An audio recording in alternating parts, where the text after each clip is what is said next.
Sheriff Barber's office. Hi, this is Valerie Haythorne. Yeah. I'm at her house. It is covered in blood. Hold on a second. I need somebody out here. We have 2 children missing, the woman that lives at a house, and now a neighbor friend, all missing. Excuse me, 4 people in a remote part of Ohio? That just doesn't happen. Everywhere we go, dead end. Dead end. Dead end. We have 0 suspects, 0 evidence. All we know is that we have 4 missing people. There's a lot of blood. It's pretty much a race against time to find anybody alive. Are they alive? Are they dead?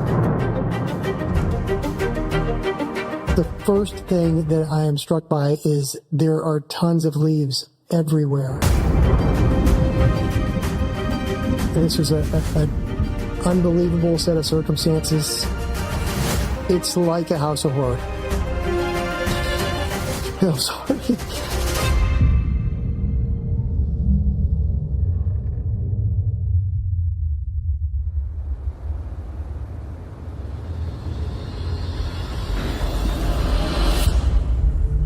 Sheriff Barber's office. Hi, my name is Valerie Haythorne. Uh-huh. And I work at a Dairy Queen. I'm the general manager out there. Uh-huh. One of my employees did not show up for work this afternoon at 4 o'clock. Okay. Which is totally uncharacteristic of her. She's not answering her phone, which is totally uncharacteristic. She's not answering her text.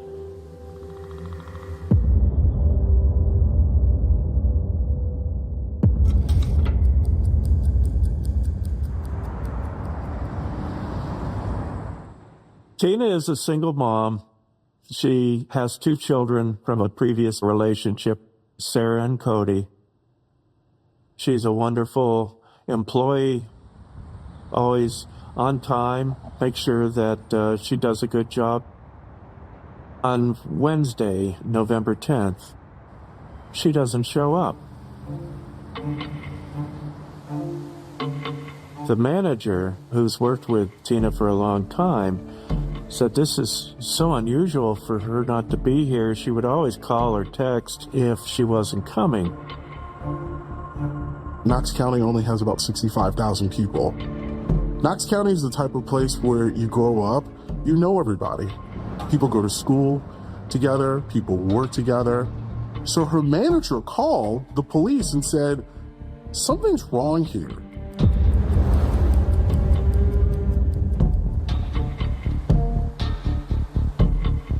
The sheriff's office sends a deputy out to Tina's house.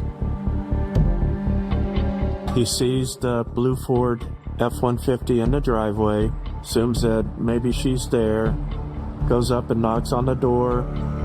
There's no answer. Doesn't see her, doesn't see anything unusual. So he decides that he's going to check on it at the end of the shift.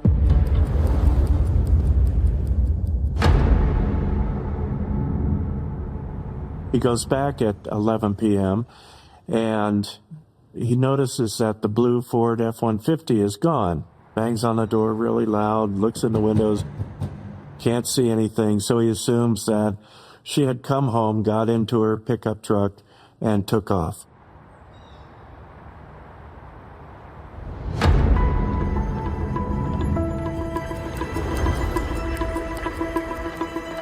The next day, Tina fails to show up for work again.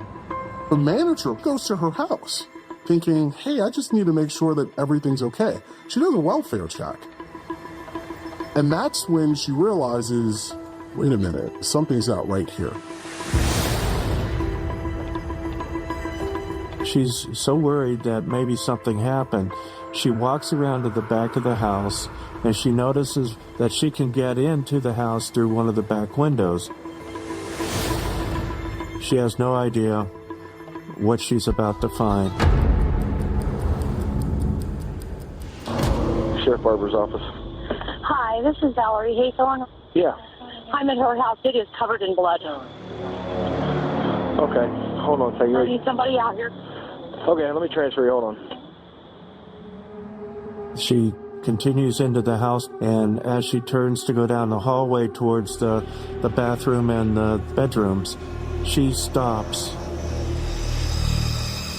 And she looks and she sees what appears to be blood on the carpet, oil stain, and this makes her believe something awful happened.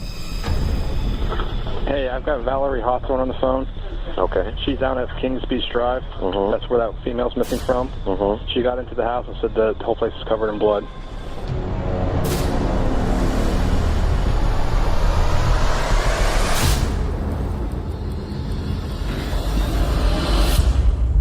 Word is spreading very quickly that there is a lot of blood at Tina Herman's home. Manager from the Dairy Queen who had permission to enter her house came out, did enter the house, saw blood in a couple areas of the house. It was not something that I would want anybody else to have walked into.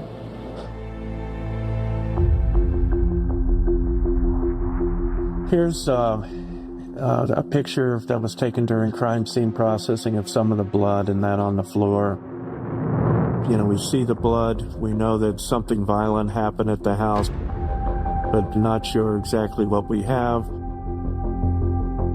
This is a picture of the blood-stained bathtub.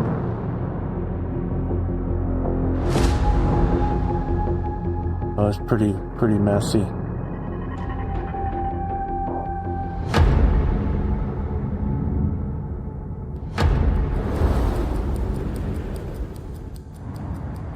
They called BCI, the Bureau of Criminal Identification and Investigation, to have their agents come out and process the crime scene.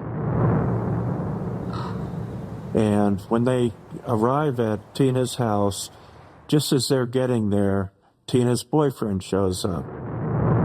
He advises them that he lives with Tina and that she has 2 children, Cody and Sarah.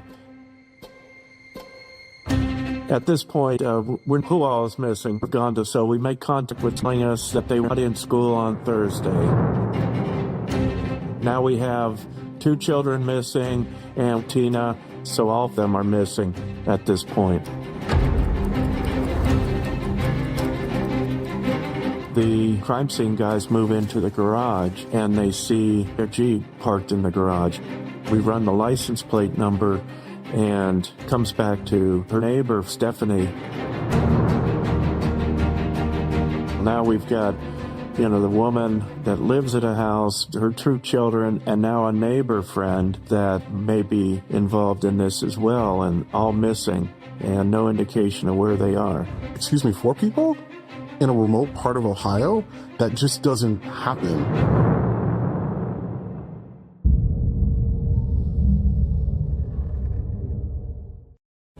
Over a dozen friends and neighbors gathered together this morning, scouring a wooded area in Knox County, looking for any sign of a missing family. Here at a local gas station, they've posted a poster, pictures of the 4 people missing, and they're asked to call the Knox County Sheriff's Department if anybody has information.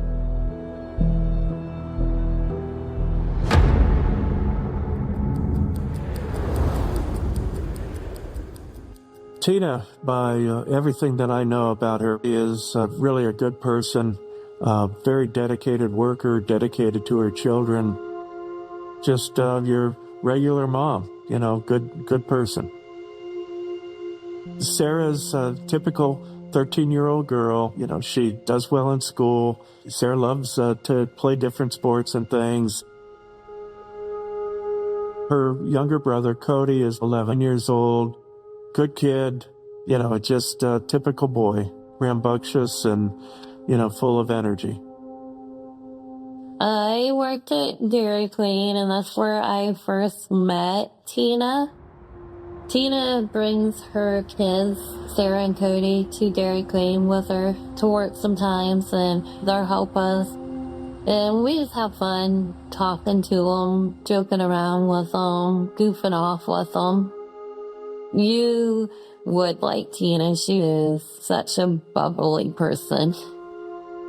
Tina and Stephanie were very good friends. Not only were they neighbors, living close to each other, but they were friends So Stephanie is around 41 and Tina is about 32 years old. So Stephanie was a little bit older, but they did things together. They went to the gym together. Matter of fact, that was the last place that they had, both Tina and Stephanie had been seen, was at the gym together that morning. This was an initial shock because this doesn't happen in Knox County. This is a quiet community. There were people who know Stephanie, Tina, Sarah, Cody, and they are concerned about their whereabouts. We don't know what the result of the violence in the home, whoever the violence was against, is still alive or if they're dead. What happened to them? We have no idea. We have no idea where they are. It appears as though at least one of the victims is injured, most likely severely, and they would most likely need medical attention as soon as possible. But at this point, we weren't sure exactly what we had.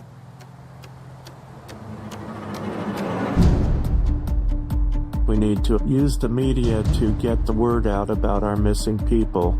Get that out as quickly as we can, so instead of having just a limited number of eyes looking for Tina and the two children, we have the whole community. I had just started at 10 TV like 3 weeks prior to this, and our assignment manager brings up the fact that we're getting word about several people missing, and we're just going to send somebody to go check it out. And then I got sent up. I can recall driving out here and just thinking in my head, what are we going to find out today? I get to the Knox County Sheriff's Office, and I could immediately tell there's something going on here. I think we've all experienced that point in life where you can sense something is wrong because it's too quiet. Usually when you arrive to police departments, usually there's a couple of people in the front and it's a very active place. There was only one person at the desk.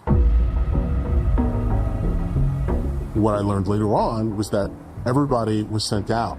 Because this case involved so many people, it was all hands on deck.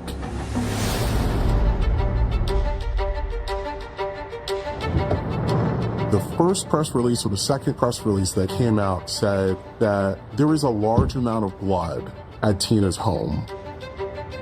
And when you hear that as a journalist, you think, no, this is not a runaway case. There is a large police presence there, but no one really knows exactly the background of what happened. I look at my photographer and I say to him, is this really happening? Just because this is just not normal for 4 people to go missing. And he said to me, no, this is not normal at all. My goal in going there is to get as much information about who Tina Herman is, who Sarah Maynard is, who Cody is, who Stephanie is. Where are these people? And why aren't they responsive? Are they alive? Are they dead? Did they just randomly run away? No one just disappears.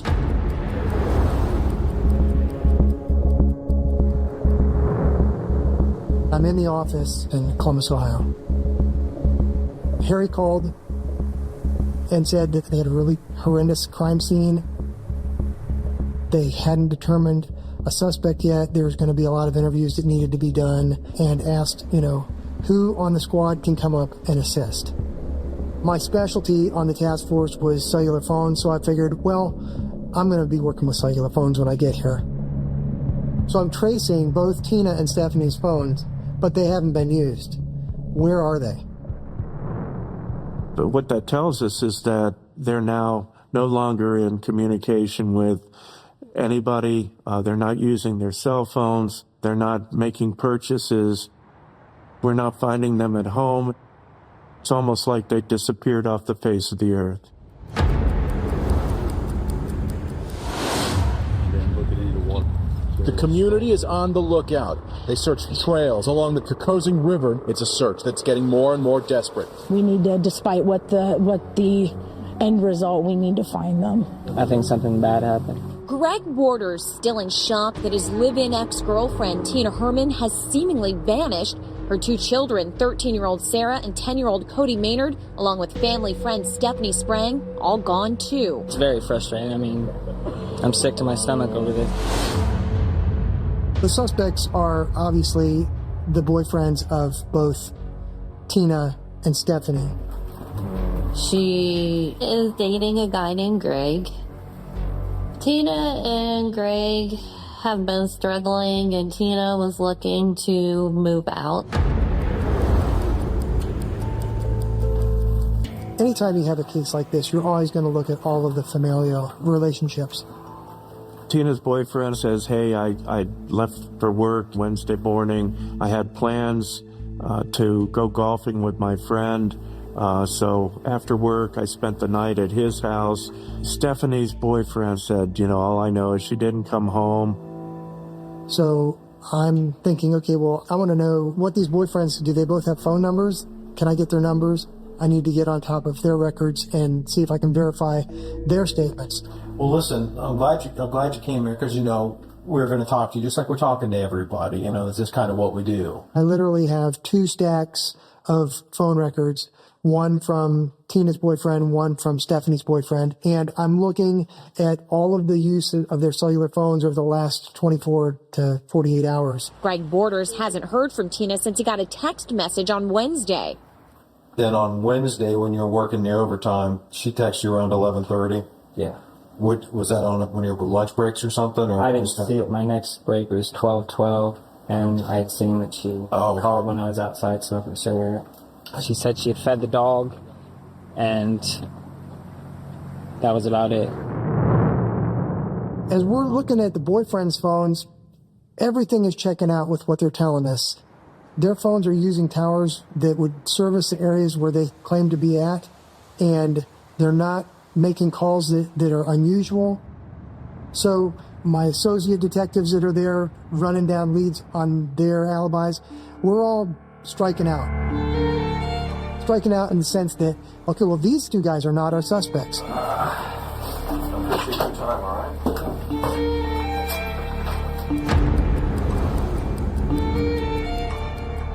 So now we're beginning to think, okay, who would do a crime with this level of violence? It's so personal. One by one, we're ruling out, your typical suspects. Tina and Stephanie didn't have any obvious enemies. Everyone that we're interviewing, coworkers, family members, friends, are not giving us any kind of indication that there's derogatory information about them, that there's any kind of spats going on, don't get along with a neighbor. These kind of investigations, they're pretty standard. You kind of go down those paths. We're following all of the regular paths, and we're not arriving with the suspects. So we've got a really horrendous crime scene, a really personal and violent crime, and everywhere we go, dead end. Dead end. Dead end. We have 0 suspects, 0 evidence, a total dead end, but all we know is that we have 4 missing people. It's pretty much a race against time to find anybody alive.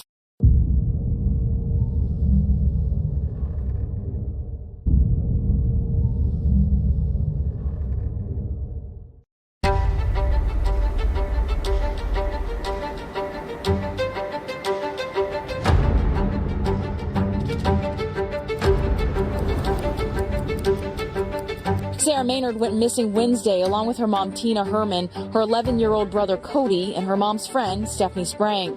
Friends and neighbors are now searching for any sign of the missing 4. Got up early this morning to come out and see what we could do to help. You walk along and you see things. You might see a piece of trash and you wonder, well, that was maybe just a piece of trash, but you never know. In fact, we saw a shoe over there, but it's been buried for quite a long time. The focus on the investigation is at Herman's house in Howard, where an aircraft with infrared technology is flying overhead. We also have officers on quad runners, checking fields, checking the areas around here. We need to locate them as soon as possible, and we need the community's assistance on that. Whether the searches are organized or ad hoc, the community is on the lookout. I think everybody just wants to keep the mood uplifted. We don't know. We can't say either way. We haven't heard anything, and we just got to keep praying and keep our heads up. We're not sure exactly what happened, if there's a continued threat to other community members, so we want people to be on alert that we've had this incident in Apple Valley. As the search intensifies, so does the fear in this community. I think everyone's just kind of really scared that something like this could happen so close to home. There's a lot of nervousness around the community. People still don't know, is there an active serial killer? Was this targeted? People just don't know. So how could this happen? There was a lot of confusion all across Knox County. There was a lot of confusion even for us as journalists because this doesn't happen.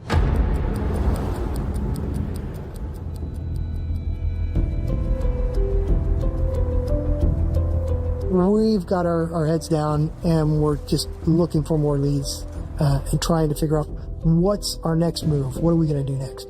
If they're alive, we need to find them. The question now is how. The crime scene guys are out in the garage in Tina's house, and they see a bag from Walmart. They look at the receipt, and what do you know? The date on this receipt is November 11th at like 12:08 a.m. And the first indication that they were missing came in the afternoon on Wednesday, November 10th. And we're looking at the receipt, and it occurs to us it could be obviously connected to the violence that we saw in the house. For some reason, somebody felt it necessary to go out at 12:08 a.m. and purchase garbage bags and a tarp. This receipt is gigantic. I mean, this is the key break in the investigation. Because up to this point, we're hitting walls everywhere we turn. This picture depicts the Walmart bag and some of the garbage bags and tarp that were found during the crime scene processing when they went into the garage, and the receipt that allowed us to know that the individual had gone to Walmart at 12:08 a.m. the night or early the next morning to make that purchase. The detectives drive out to Walmart. The Walmart security officer is able to pull up the video, and he is showing the detectives, this guy just came in, he walks directly to where the garbage bags and the tarps are. He walks over towards the deli on his way back to the front of the store to pay, purchases a turkey sandwich, and then he continues over to the cash register. There happen to be some shirts on sale right there by the cash register, and he grabs one and he goes up to the cash register. Unfortunately, he paid in cash. So now we have a visual of a male, and it's pretty good video. So we have something to go on. We're able to see this individual leave the Walmart and walk out to his car, which turned out to be a silver Toyota Yaris, and he drives away. We couldn't get a license plate number, but at least we had a make and a model, and immediately we decide that we're going to run this information, see how many Toyota Yarises we have in the Knox County area. There can't be that many. Investigators are looking at registration records for that particular vehicle type in this particular county, come up with just a few, and they start sorting down through them, and lo and behold, they find an individual, Matthew Huffman. And that driver's license photo has Matthew wearing the camouflage shirt depicted in the Walmart security video. So this is like pennies from heaven. It's one of those things, it's just too unbelievable. the luck is starting to go our way. We got our guy, but if our suspect isn't the perpetrator, then we're back to square one. There's 4 people that are missing. We're talking about 2 young children. How scared Cody and Sarah must be right now, if they're even still alive. You're talking now about several days they have been missing. People are anxious. People are nervous. People want answers.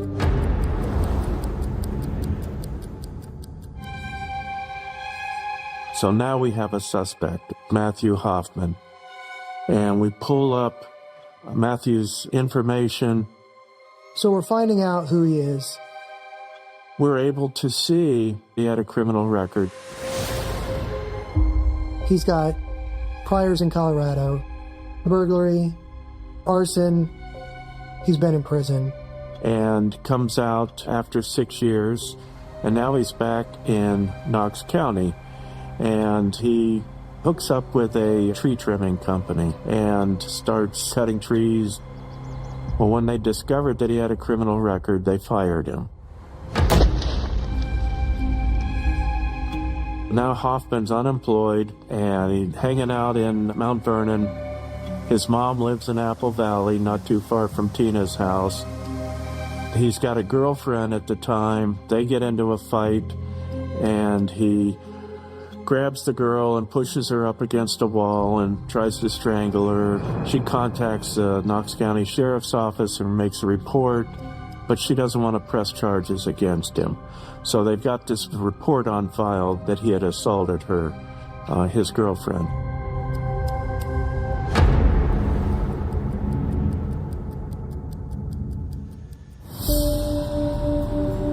There's information on the reports that provide us with his cell phone number. So then we're calling the cell phone company that provides service to his phone, verifying that he's the subscriber. And we, of course, have to get legal process search warrants in order to gain this information. So now it's a race against time to find Matthew. It's pins and needles. You're rush. We got to get the search warrant written. You're looking for that judge. You're going to wake him up. It's probably 3:30 in the morning right now. Once we get the judge's signature and the warrants get served on the service provider, they give us the information on the phone that we're looking at. We put that information into our equipment and we go out and actively begin to search for the phone. We put all of the information in the Stingray. It's called a Stingray. So every time it sees a new cell tower signal, it registers with that cell tower. It's, hi, I'm a Sprint phone, you're a Sprint tower, and I see you, and they communicate a little bit. But our equipment is looking for one particular registration, one particular device ID. We've locked the phone up, and it's in the area of Matthew Hoffman's known address.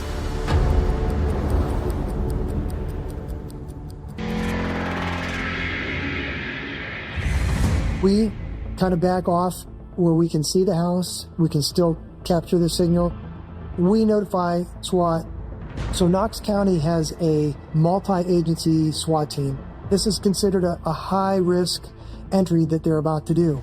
You know, we're investigating a possibly quadruple homicide because we really don't know yet.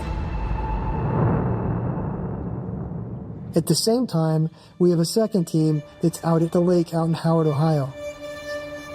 Matthew's mother still has a house out here, and we didn't know for sure whether Matthew was at his home in Mount Vernon or whether he was out here in Howard. And the thing is that at this point we know that Matthew's mother's home is less than a half a mile from the crime scene.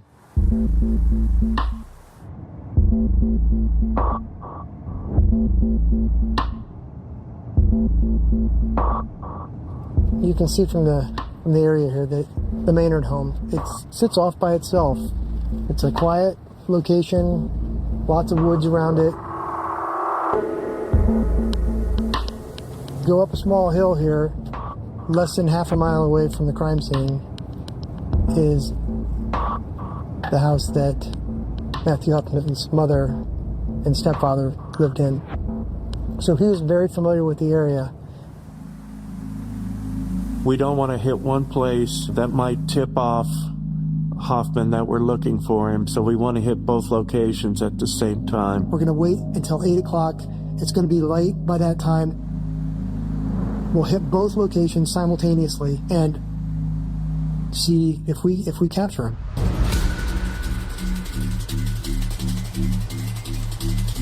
There's no guarantee that he'll be there, but those are the best two options that we have, and time is of the essence. Looking at the amount of blood and everything that was found at the home, you know, we didn't know what we had, but we just knew that we had to move fast.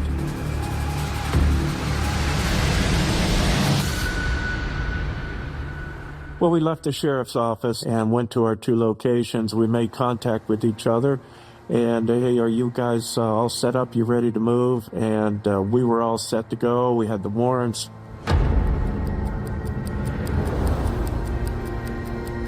Eight o'clock comes.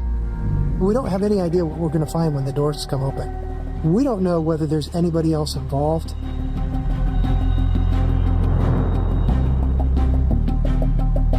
I'm excited, you know, as I always am. There's an element of danger when you're about to potentially take somebody's freedom from them. You don't know how they're going to react, what you're going to find. We didn't know where the family members were. We didn't know how Hoffman was going to react. Was he armed? Was he going to start shooting at us? You know, we had no idea. We were staging just down the road from Hoffman's mother's house. I'm leading the way. We got our guns out, you know, because we don't know what we're going to find. It's huge. They're sitting in the truck, hunkered down, eyes on the house, running the gear. We don't want to get discovered. We're heading up to 0 hour. There's been a lot of investigation, a lot of late nights since November 10th, and it's the morning of the 14th. You know, this could be it.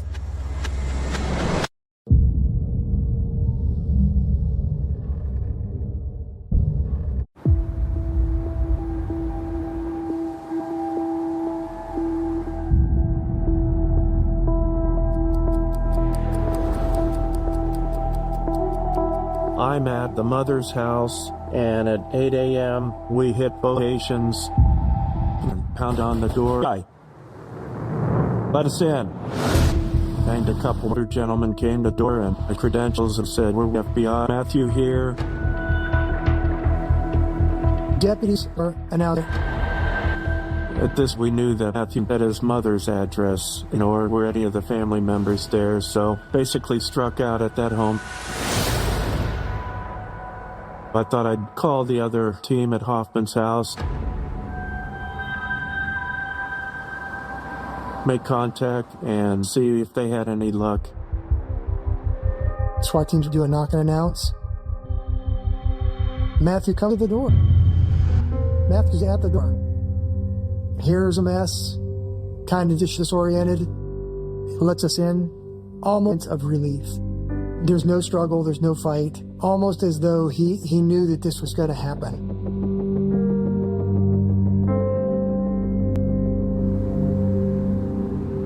I drive to Matthew's house in Mount Vernon. Entering the house was really a bizarre experience. The first thing that I am struck by is there are tons of leaves everywhere. You step inside the front door, and right immediately off to your right is a big room, literally filled with a pile of leaves, probably 4 or 5 feet high. I looked at one of the deputies and I said, have we checked that pile to see if there's anybody in there? And they said, yes, we've searched that, but I want to show you some. I'm looking through maybe a little sitting room into the kitchen, and there's some bizarre writing, painting on the wall. He takes me into the kitchen. He walks over to the refrigerator, and there's a freezer on the top part of the refrigerator, and he goes, look at this. So he opens up the freezer. I'm looking at a couple of dead squirrels just laying there frozen. That was pretty earth-shattering. The house is a disarray. It's just disheveled. There's not a lot of furniture. It's almost like it's a vacant structure. It's filled with stuff you don't expect to see in your house. It's very cold. This is November, and it's probably 40 or 50 degrees outside, and it's rainy, and there's obviously no heat. So, I mean, it's really chilly. It's damp. I walked into the bathroom, and every wall of the bathroom was lined with a plastic bag filled with leaves and stapled to the wall. Neatly, uniformly stapled to the wall. I never saw anything like that. This is like really bizarre stuff. You just don't see this kind of thing. It's just a huge pile of leaves stapled to the wall. It's just crazy. It's like a house of horror. I'm going to guess that house is probably 60 to 100 years old. It's an old house. It's been remodeled. Walls have been put up and taken down. So it's kind of, it's an odd floor plan. There's hallways that have been turned to closets, don't lead anywhere. The longer it takes for the sheriff's office to find them, the less likely that person is going to be alive. It took them a little bit of time to get through each one of the rooms. And they're coming to this last room, and there's furniture in front of it. It's like, okay, well, why do you have furniture in front of the door? That's an odd thing to block off a door. They cleared that stuff out of the way. And when you open that door, what you find is a very steep set of narrow steps leading down into this dank, dark basement. Well, it's a great hiding place, but who would want to be down there? As you go down those steps, you kind of get to like a little landing, and then you look off to your left, it's like a little root cellar.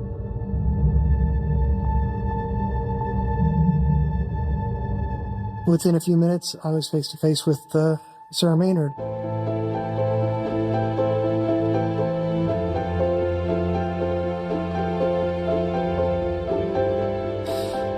I'm sorry. I've never found anybody alive like that. And it was unbelievable.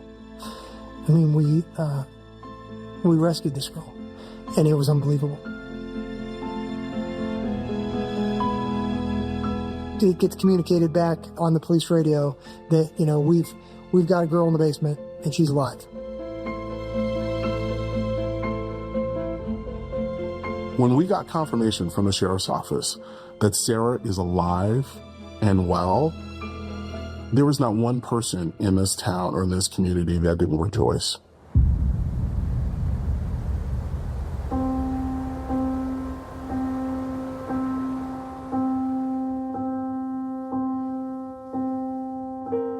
Those loud noises, boom, boom, get down. And I'm like, I'm confused. They laid there, still scared. I don't know what's going on. Is it somebody else here to hurt me? Because, I couldn't see nothing. It is an image that's burned into my mind. I seen a man standing in front of me and said, "You're about to be saved." She is surrounded by leaves. There's blankets all around her. Her hair is kind of, she's got blonde hair, and it's just bedhead, it's just disheveled, and she's bewildered. She's like, a big-eyed doe, she's just bewildered. Not even like 5 minutes later, they all came running down the steps, and all I remember is I seen helmets and black suits, and I'm like, oh my gosh. Her hands were in socks and wrapped with duct tape. She was tied up like that was to take away her dexterity so that she was not able to untie her bindings or escape, turn a lock, turn a doorknob. I went to sit up, and they said, if you're Sarah Maynard, let me see your hands. And I put my hands up, still tied. And they said, we're not here to hurt you, we're here to save you. This young girl has lived through an unbelievable experience the last 3 days, and she's being rescued. It had to be surreal. Just was confused. I'm like, am I just seeing something, or is this real? I recall her being quiet. I don't remember her having tears. I don't remember her even saying a word. I think that she was just awestruck. I was too overwhelmed. Everybody was asking me a bunch of questions. You know, I'm still a little girl. You know, I'm a kid. And I'm still scared. I don't even know how to talk. Really, you know, they're wanting all these answers, and I don't really know what to say. She has no idea what has happened to her family. She's worried about Cody. You know, I'm super cold, and all I want to do is escape. That's the only thing I kept thinking is I just want to escape. I was so mind blown by everything going on. I didn't even know what day it was. I didn't even know. I forgot the date. Didn't know what time it was. I just had laid on the bed of leaves tied up. There was no window. It was pure dark. 100% dark. I feel like it was so dark that a lot of times he came down there to check on me. I hadn't even seen him because it was so dark down there. I would hear the door open. I just felt he was just going to end up killing me. That's all I kept thinking. Hopefully somebody finds me. We were so freaked out by the fact that, oh my gosh, even with this horrendous crime scene, even with everything we had seen up to that point, we have Sarah and she's alive. I was free. I know I was free. But I was still scared.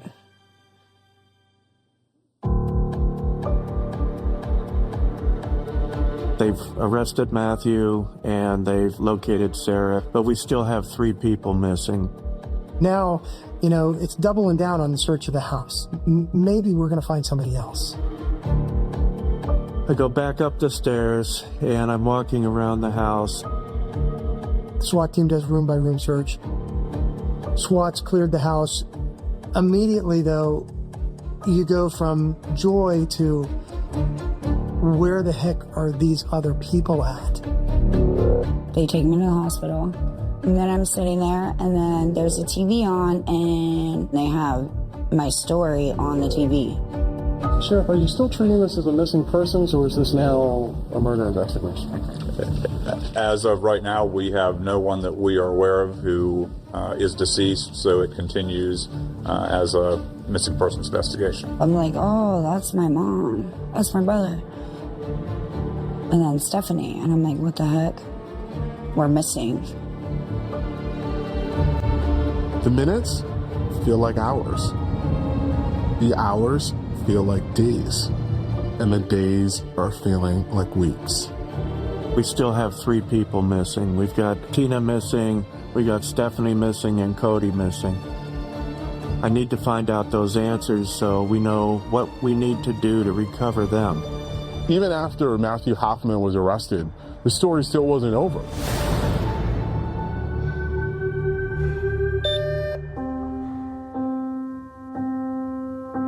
The Basement, A Vanishing in Apple Valley concludes tomorrow night at 10. And if you or someone you know has been affected by what you've seen tonight, find advice and support at channel5.com/helplines. On 5, can tech prevent crime before it's happened? Person of interest, stream now on 5. Next, emergency call out.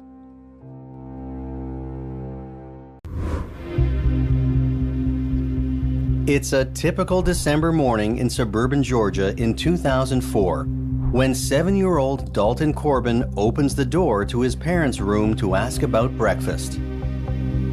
What Dalton sees is something a young child should never have to experience in a lifetime of nightmares. Dalton's mom, Jen Corbin, lies in a pool of blood. She's dead. Jen Corbin appears to have taken her own life. A gunshot wound to the head and divorce papers all point in the same direction. But as investigators dig deeper, they reveal a hornet's nest of deception, drama, and deceit beneath this perfect family's facade.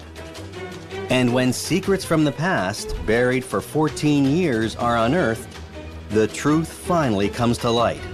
But the identity of this heartless killer is almost too devastating to believe. Atlanta, Georgia, the Big Peach, as many affectionately call it. The city of 490,000 has peach-themed street names, license plates, events, and juicy foodstuffs that entice visitors from all over America to this state capital. It's also where Max Barber settles with his own Georgia peaches, his wife Narda and their 3 daughters, including sweet middle child Jennifer Monique. Their family is as close as any can be, and their love for each other runs deep. Jennifer Monique Barber is born January 25th, 1971. She's a warm, free-spirited child with a real zest for life. Jennifer is a bright, creative girl and a popular teen. After graduating from Central Gwinnett High School in 1988, Jen moves to Savannah to study photography at the College of Art and Design. 2 years later, Jennifer finishes college and returns home. Jen is in that exciting transition between college and committing to what's next. She's enjoying her life and figuring out what she truly wants. She waits tables at Barnacle's Oyster Bar while figuring out the next steps in her career and her future. At the seafood restaurant, Jennifer Barber is friendly with staff, including a bouncer named Bob Corbin. Bob thinks the bubbly Jen would be a great catch for his brother Barton, so he sets up a date. At 6'3", Bart is a few inches taller than the 6-foot Jennifer, but he's also 7 years older. Despite the age gap, Jennifer Barber is hooked. The two hit it off and quickly begin dating. By all accounts, Barton Corbin is a great catch. Born in 1963, Bart comes from a strong and solid family. In addition to Bob, Bart also has a fraternal twin, Bradley. Whereas Jen is still exploring what vocation she might choose, Bart has known his whole life. Barton dreams of becoming a dentist from a young age after watching Hermie, the elf in the classic Rudolph the Red-Nosed Reindeer. Bart is one of the few children who say they want to be something when they grow up and never waver. This is it for him. In 1983, at 20, Barton Corbin fulfills his dream and enrolls in the University of Georgia's pre-dentistry program. He graduates with a Bachelor of Science degree and is accepted to study dentistry at the Medical College of Georgia at the age of 25. When he meets Jennifer Barber in 1995, Bart's already a successful dentist, making good money at his practice. The couple are head over heels in love when Bart surprises Jen with a romantic Italian vacation. It's on this trip that Jen gets pregnant. It's early in their relationship, and it can be a very scary reality to face. But not for these two. They're overjoyed. Bart tells his family he wants to marry Jen and become a father. He proposes, and Jen enthusiastically says yes. Even though the pregnancy is unexpected, Jen's family is over the moon for their sweet Georgia peach. Her fiance Bart is mature, has a great job, and will provide for their daughter and future grandchild. About 1 year after they meet, on September 1st, 1996, Barton and Jennifer tie the knot. Jen is 25 and 3 months pregnant. They marry in a stunning garden ceremony, the perfect location for their union to blossom.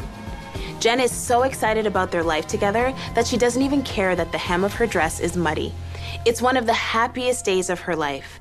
That is, until her bundle of joy comes along.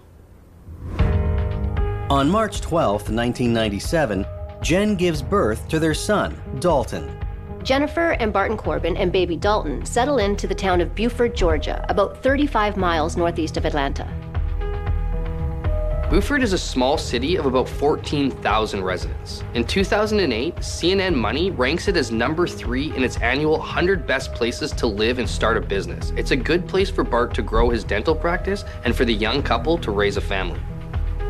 Jen loves being a stay-at-home mom and tells Bart she wants another child as soon as possible. In the spring of 1998, they have a second son, Dylan. The couple also moves into a bigger house. Their family now complete, Jen's heart couldn't be fuller. By all outward appearances, Jen and Bart Corbin are the quintessential happy American family. They have 2 healthy sons, a thriving dental practice, a 4-bedroom house in a nice neighborhood, a houseboat, and close friends in their community. Bart Corbin coaches Dalton's baseball team, and he dedicates 1 day a month to providing free dental care to patients in need. Honestly, can it get any more perfect than that? Jen Barber is also known as a kind community champion. In addition to raising her boys, Jen works at a preschool in the local Methodist church. She's a warm lap and sheltering arms for the kids she teaches. For years, everything is as it should be. They even like their neighbors. The Corbins become close friends with their neighbors across the street, Kelly and Steve Como. The Comos even name them as legal guardians for their daughter. Everything is publicly practically perfect for Jen and Bart Corbin. But behind closed doors, there is trouble in paradise. No one knows what really goes on in a marriage except the couple themselves. Just because someone smiles publicly, it's not indicative of what's happening privately. After 8 years of marriage, 33-year-old Jen and 40-year-old Bart have reached what feels like the end of their road. Throughout 2004, the Comos start hearing about marital problems from both Jen and Bart. The couple goes to their friends individually, sometimes to gripe, other times to seek advice. They're taking their issues seriously and decide to seek outside help. In December 2004, Jen and Bart book an appointment with a marriage counselor. It's a dark time, but they'll see what they can do to save the life they've worked so hard to build. A few days later, on December 4th at about 7:30 in the morning, Kelly Como receives a frantic knock on her front door. It's 7-year-old Dalton Corbin in his pajamas, terrified and in tears. He tells Kelly Como that he thinks his mom is dead. Dalton tells Kelly he went into his parents' bedroom to ask about breakfast. He finds his mom on the bed, covered in blood, and runs across the street to the neighbors. Kelly rushes over to the Corbin house and finds Jennifer just as little Dalton described. It's immediately clear Jen is gone. Kelly calls 911 and reports that Jennifer Corbin is dead. When the operator inquires, "Do you think she can be helped?" Kelly answers definitively, "No." Police arrive on scene and quickly determine Jennifer Corbin's death is no accident. When police arrived at the scene of the crime, they found Jennifer lying in bed with a gunshot wound behind her ear and a .38 caliber revolver involved. Gwinnett County Detective Marcus Head sees a revolver on the bed as well as a piece of paper, which appears to be a suicide note. With no forced entry to the home, early indications point to a suicide. Officers track down Bart Corbin, who wasn't at home the previous night. He'd been out with friends at a bar in Suwannee and slept at his brother Bob's place. Upon learning of his wife Jennifer's suicide, Bart is overcome with emotions. He's in complete shock. Detectives also interview young Dalton, but he has a different theory than the police. The 7-year-old says his mom was killed. When they ask him why he thinks this, he says because his parents have been fighting a lot. Dalton is just 7 years old. He's too young to understand the complicated layers of a marriage. But what if he's right? Dalton's perception of his parents' troubled marriage is confirmed by the papers discovered near Jennifer's body. Detective Head assumes at first the papers are a suicide note. Upon closer inspection, they're actually a divorce decree. Papers filed in Gwinnett County Superior Court by Bart Corbin's lawyer. Their marriage was on the rocks, quite frankly. Divorce papers had been filed. They state Bart is seeking full custody of their children. Did a troubled marriage and the possibility of losing her kids drive Jennifer Corbin to kill herself? The immediate evidence in the scene suggests that, yes, this is the case. But just as Jennifer Corbin's public life looks very different from her private one, detectives start to realize there's a hidden story behind Jennifer Corbin's death, too. Bart and Jennifer Corbin are married with 2 sons, a good home, and Bart's thriving dental practice outside of Atlanta, Georgia. But behind this perfect facade hides a marriage that's falling apart. Jennifer had confessed to friends and family that things were not as they seemed in what looked like a perfect, happy marriage and life. She was deeply unhappy, and all these elements played into the tension at the time of her death. But no one was expecting this. On the morning of December 4th, 2004, Jen is found by her young son with divorce papers and a gunshot wound to the head, an apparent suicide. In the bedroom, investigators carefully photograph the placement of the 33-year-old mom's body, a gun, and the divorce filing. While Jen Corbin's death looks like a suicide, it's a violent death, so it's important to document details to understand the whole story of what happened. On Jennifer's body, the detectives discover a detail that raises a red flag. There was something really suspicious about the gun, the gunshot wound, some of the forensics on scene. Things just didn't add up to what would be very obvious in a typical suicide. The bullet entered Jen's head behind her ear, not at the temple, where you would expect to find it on someone who committed suicide. It's a very awkward angle for someone to hold a gun to shoot themselves. This isn't definitive proof that she didn't kill herself, but it does raise some suspicions.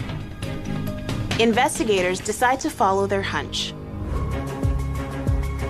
Detective Head realizes he needs to dig a little deeper into Jen Corbin's last days. He talks to Jen Corbin's friends and family. Early on, he discovers Bart Corbin has been having an affair with a woman from work. Bart was known for extramarital affairs. An affair could be another reason Jennifer may have committed suicide if she knew about it. But it's Bart's behavior leading up to Jennifer's death that's bothering investigators. The detective also finds out that on Tuesday, November 30th, a few days before Jennifer dies, Bart doesn't come into the office. There's also a police report filed that same day from Jennifer Corbin. Jen calls 911 to report Bart has stolen her phone and her diary. She chases him out of the house, and as he drives away, Bart Corbin runs over his wife's foot. Jen declines medical treatment, so police can't take action or press any charges against Bart for domestic violence. Police also learn about another disturbing incident a month earlier, around Thanksgiving. Following a family dinner, Bart finds an email of a fairly romantic nature from someone named Chris inside Jen's purse. Apparently, Bart isn't the only one in this marriage seeking attention elsewhere. But Jen's just flirting over email. Jen tells friends the couple fight, and Bart hits her. Jen and the kids spend the night at Heather's, Jen's sister's home. Hopefully Barton will cool off. 7-year-old Dalton won't leave Jen's side, not even to sleep. Again, the alleged assault isn't filed with police. Jen only shares the story with close friends. Following up on the Chris tip, police learn Jen Corbin has also been having an affair. They quickly work to find Chris. If Jen Corbin's death is ruled foul play, an illicit lover would definitely be a person of interest. When the identity of Jen's lover comes to light, it's not at all what police suspect. Jen and Chris meet online playing video games. It turns out Jen meets Chris through a fantasy role-playing game where players invent a name and character. The two end up taking their conversation beyond the game and start emailing. Jen and Chris carry on for 2 months, flirting online. Some of the correspondence is risque, almost too hot to handle. Then, days before Jen's death, Chris comes clean and tells Jen that her real name is Anita, and she's actually a woman. Jen logs off the game, and the next day, she sends Anita an angry email. Jen's been catfished for months. She feels betrayed, and her trust has been broken by this person that she thought she had a real connection with. Soon, Jen's anger subsides, and she decides to reach out to Anita again. The two then speak on the phone for the first time. Jen says she doesn't care that Anita is a woman. She believes the connection they have is real, and Anita agrees. They talk for hours, and that makes Anita one of the last people to talk to Jen alive. Phone records indicate that on December 4th, 2004, the day Jen dies, she and Anita speak for several hours. Police will need to look very closely at Anita's actions for the rest of the day. The email Bart found in Jen's purse on Thanksgiving means cops also know Bart is aware of his wife Jen's affair. Friends of Jen tell detectives she's been thinking about ending the marriage. Both parties are carrying on affairs, and neither Jen nor Bart are happy. Suddenly, the divorce papers found near Jen's body no longer strike detectives as a strong motive for why she would kill herself. And it's clear in talking to friends and family, Jen has no underlying depression or feelings that would be congruent with someone who is suicidal. Early forensics indicate that it's highly unlikely that Jen fires the gun that kills her. There is no blood splatter on her hand, and the position of the entry wound is consistent with someone else firing into the back of her head. Detective Head requests a test to confirm whether or not there is gunpowder residue on Jen's hand. If it comes back clean, this is not a suicide at all. It's murder. Police take a closer look at the gun and trace the .38 revolver found at the scene. It isn't registered to either of the Corbins. The only record of it is from way back 1957 in Birmingham, Alabama. As police continue to uncover the truth of Bart and Jen Corbin's less than perfect life, they learn of Bart Corbin's history of outbursts and a short temper. Several people witnessed Bart calling his son Dalton names for failing to perform to his high standards in sports. Dalton was no fan of his father. He's a man who had a very troubled past and a history of aggressive and violent behavior. Once Jen's found shot dead in her bed, her family seek emergency custody, and now they are taking care of 7-year-old Dalton and 5-year-old Dylan. Jen's parents say Bart calls their house the day after Jen's death, and Dalton claims he's afraid and does not want to talk to his dad. The boys remain in the care of Jen's parents during the investigation. With mounting evidence, someone else pulls the trigger on 33-year-old Jen Corbin on December 4th, 2004. Investigators delve into the whereabouts of those most intimately involved with her. In these cases, it's very often someone very close to the victim who's to blame. Detectives track down Jen's online lover, Anita, and determine she has an alibi on December 4th, 2004. Jen's husband, Bart Corbin's whereabouts are also accounted for. Bart goes out with friends on December 3rd and has too many drinks to drive home. So he spends the night at his brother Bob's place. Bart Corbin is still there the following morning when he is contacted by police informing him of Jen's death. The list of possible suspects has whittled down to 0. If Jen Corbin hasn't killed herself, and both her lover and soon-to-be ex-husband have alibis, police are stumped as to who would want this nice suburban mom dead. Suburban Atlanta mom Jen Corbin's life seems perfect. But underneath the surface, it's anything but. When Jen is found on December 4th, 2004 with a gunshot wound to the head, it initially appears to be a suicide. Forensic specialists find several inconsistencies and suggest it may be a homicide, yet those closest to Jen are accounted for the night of her death. Detectives are at a loss as to who would want to kill this friendly preschool teacher and devoted mom of 2. But the more the officers look at the scene, the more staged it appears. Neighbors Steve and Kelly Como, who reported Jen's death to police, come in for an interview. The Comos live across the street from the Corbins. In addition to details Kelly Como provides about finding Jen's body, Steve Como reports that on December 4th at 2 a.m., he sees Bart's car pull into the driveway. 15 minutes later, the car is gone.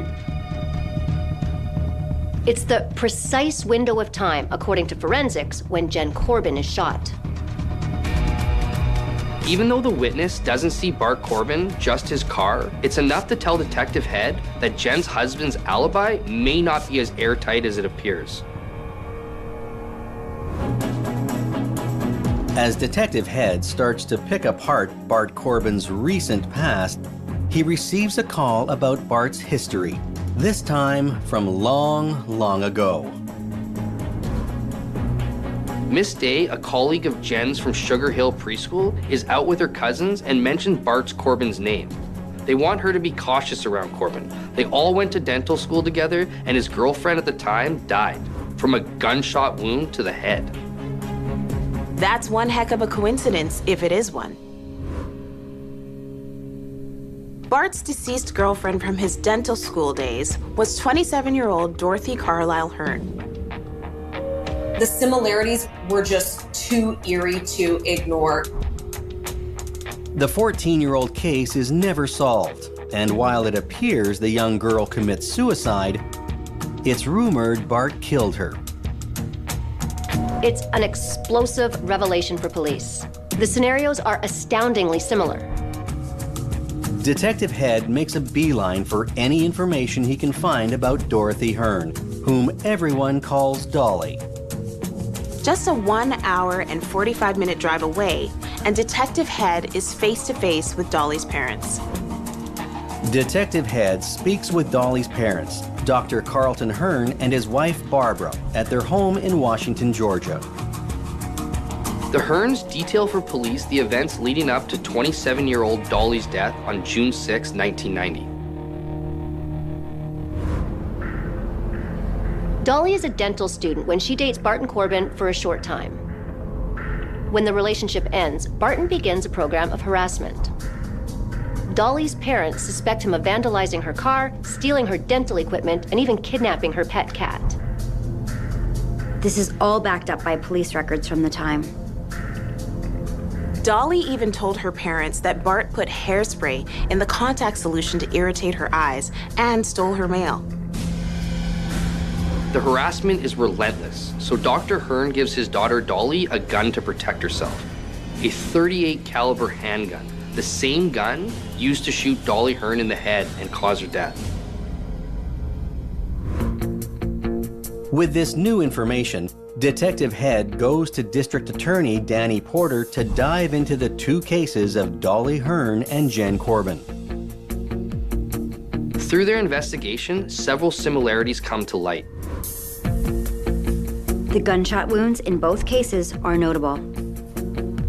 Both are supposedly self-inflicted, but would be incredibly difficult to pull off, which indicates the victims were shot by another individual. Neither women have suicidal tendencies or depression, and both were making long-term life plans. Further indications suicide is unlikely. Both were also trying to get out of a relationship with Barton Corbin. Finally, Bart's reaction to Dolly and Jen's death is shockingly similar and equally disturbing. In both cases, he doesn't ask any questions or display any curiosity about the circumstances of their deaths. If someone you loved and cared for apparently committed suicide or died suspiciously, you'd have a million questions. Or at the very least, one. Detective Head contacts the Medical College of Georgia and is told Bart was questioned by police in 1990. He also learns Dolly Hearn's cause of death is stated as undetermined, meaning her case is still technically open. Detective Head interviews more acquaintances of Bart and Dolly from 1990. The overwhelming sentiment is, even though no one can prove it, everyone knows Bart killed Dolly. It's no secret he was harassing and stalking his ex-girlfriend, saying if he can't have her, no one can. The statement, "If I can't have her, no one can," is a telltale sign of serious control issues and dangerous possessiveness. On June 6, 1990, there are no signs of forced entry or a fight at Dolly Hearn's apartment. Investigators speculate Bart goes over under the pretense of wanting to talk and put things right. Dolly lets Bart into her apartment and he uses the gun she has for protection against him to kill her. Then he stages it to look like a suicide. Detective Head checks in with Jen Corbin's family to see if they've ever heard of Dorothy Hearn. They say Jen never mentioned a former girlfriend of Bart's killing herself, which likely means he never tells her of the incident. For 14 years, Bart has successfully outrun the shocking suspicions of his past. But as everyone knows, lightning never strikes twice. And with that, the truth about Barton Corbin is about to catch up with him. Two women, both romantically linked to Barton Corbin. 2 gunshot wounds to the head. 2 questionable deaths. But so far, 0 proof crimes were committed. Investigators are confident Bart isn't telling the truth, but they need to make it stick. On December 20th, 16 days after Jen Corbin is found dead, DA Danny Porter applies for a wiretapping warrant. Porter already has evidence from Bart's phone records the day of the murder. Despite Bart saying he slept at his brother Bob's house, his cell phone pings at a tower near the family home at the time of Jen's death. It corroborates neighbor Steve Cormo's story that he saw Bart's car pull into their driveway at about 2 a.m. on December 4th, 2004. They were able to see that his cell phone was in the vicinity of the home at the time of her death. That was pivotal information in cracking this case and tying Bart to the scene of the crime. As the investigation into Bart Corbin continues, his 2 sons remain with Jen's parents. They try their best to give the boys a nice Christmas, but without their mom, it's nearly impossible. As Christmas fades away and a new year comes to pass, DA Danny Porter gets the GSR test results from the Georgia Bureau of Investigation. The results are conclusive. There is gunshot residue found on Jen Corbin's body, but none found on her hands. She officially did not fire the gun that killed her. Jen Corbin's death is officially a homicide. Detectives obtain an arrest warrant from the judge. A surveillance team is ready outside Bart Corbin's dental practice when several more police cars converge to execute the warrant. At around noon, Bart gets into his car and leaves the office. At a nearby intersection, 7 SWAT officers rush Bart's car, guns drawn. Bart Corbin is arrested and charged for the murder of his wife, Jen. When Bart was arrested, he showed no resistance, but he did seem surprised. Even more so, he was particularly shocked by being linked to Dolly Hearn's crime dating back to the 1990s. On the surface, the case against Bart Corbin looks strong. Police present Bart with the evidence against him, hoping to get a confession. They have motive, Jen's online love affair, and an end to the marriage. They have evidence.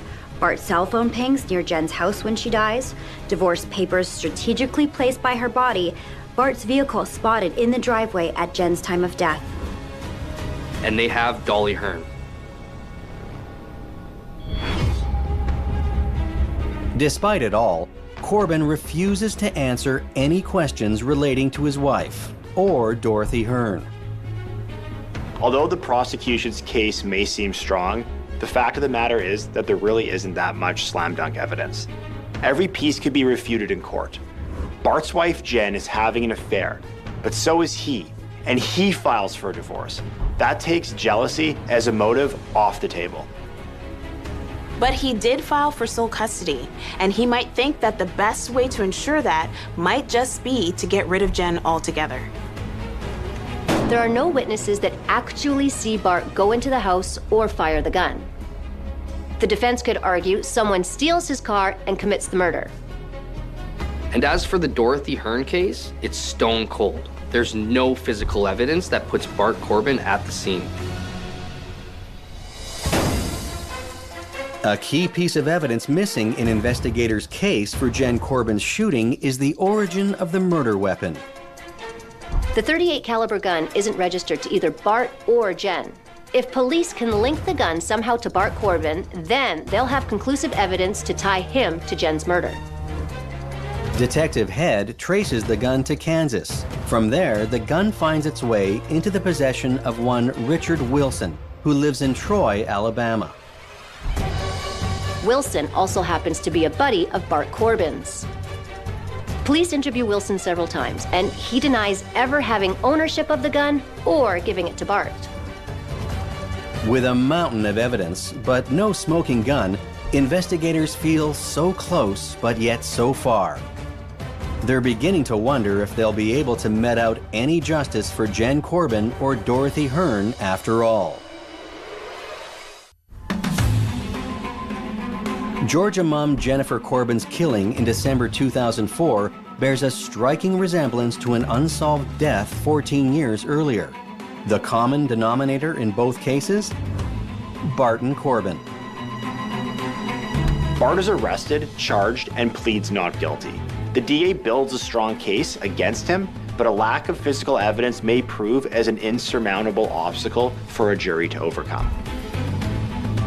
Forensics shows beyond a doubt that Jen Corbin's gunshot wound is not self-inflicted. If officers are unable to connect the gun to Bart Corbin, it leaves room for reasonable doubt that he's the one who pulled the trigger. In 2006, jury selection for Barton Corbin's murder trial begins. The defense has hired Denise DeLaRue. She's a trial specialist in jury selection, and she was the jury consultant for the defense for the Unabomber, the Boston Marathon bomber, Susan Smith, among others. She's got some significant experience in this. While the lawyers prepare, Jennifer Corbin's family and community are reeling with emotion. The community was in shock. It was the violent nature of the crime that was so disturbing, and the fact that he was a respected dentist. And on the surface, this was a family living the American dream. It goes to show that you really don't know what's happening behind closed doors. It's been almost 2 years since Jen Corbin was shot in the head in her suburban home. And it's been almost 2 years since Dalton and Dylan have missed their mother. Given the intense public attention the case has received over the past year and a half, the defense argues the press has infected the Gwinnett County jury pool. The concern is over bias. The defense will be hard-pressed to find jury members who haven't already made up their minds about Bart Corbin's guilt or innocence. His lawyers request the trial be moved to another county. The request is denied. In August 2006, the day before jury selection is set to begin, DA Danny Porter and his legal team make one last trip to Troy to compel a judge to force Richard Wilson to take the stand as a witness for the prosecution. A hearing is set to present evidence. They're certain that if Wilson admits to giving or selling the gun to Bart, they'll eliminate all room for doubt that Bart Corbin shot his wife, Jen. The prosecution has already confirmed through Bart's phone records that he was in Troy 5 days prior to the murder. And they have calls from Bart's phone to Richard Wilson the day after he files divorce papers. Richard Wilson attends the hearing and is still uncooperative. He tells the judge that traveling to Lawrenceville for trial will pose an economic hardship for his family. But the judge orders Wilson to appear at Gwinnett County Superior Court anyway on September 25th. The date prosecutors are scheduled to start opening arguments in the case against Barton Corbin. The next day, jury selection begins. After the first day, the pool of potential jurors is whittled down from 42 to 16.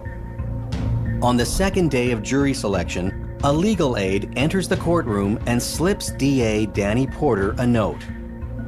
Porter reads the note and immediately asks the judge if he can be excused, leaving his assistant to continue questioning prospective jurors. It's a scene right out of a movie, a mystery coming in at the 11th hour. No one knows what caused the prosecutor to rush out of the courtroom. The one thing everybody is keenly aware of, Barton Corbin and his legal team are starting to sweat. District Attorney Porter's team informs him that Richard Wilson, being compelled to testify, has finally broken down and admitted that he did give Bart Corbin the gun that killed Jennifer. So a major turning point in this investigation was when investigators were able to link the gun to Bart.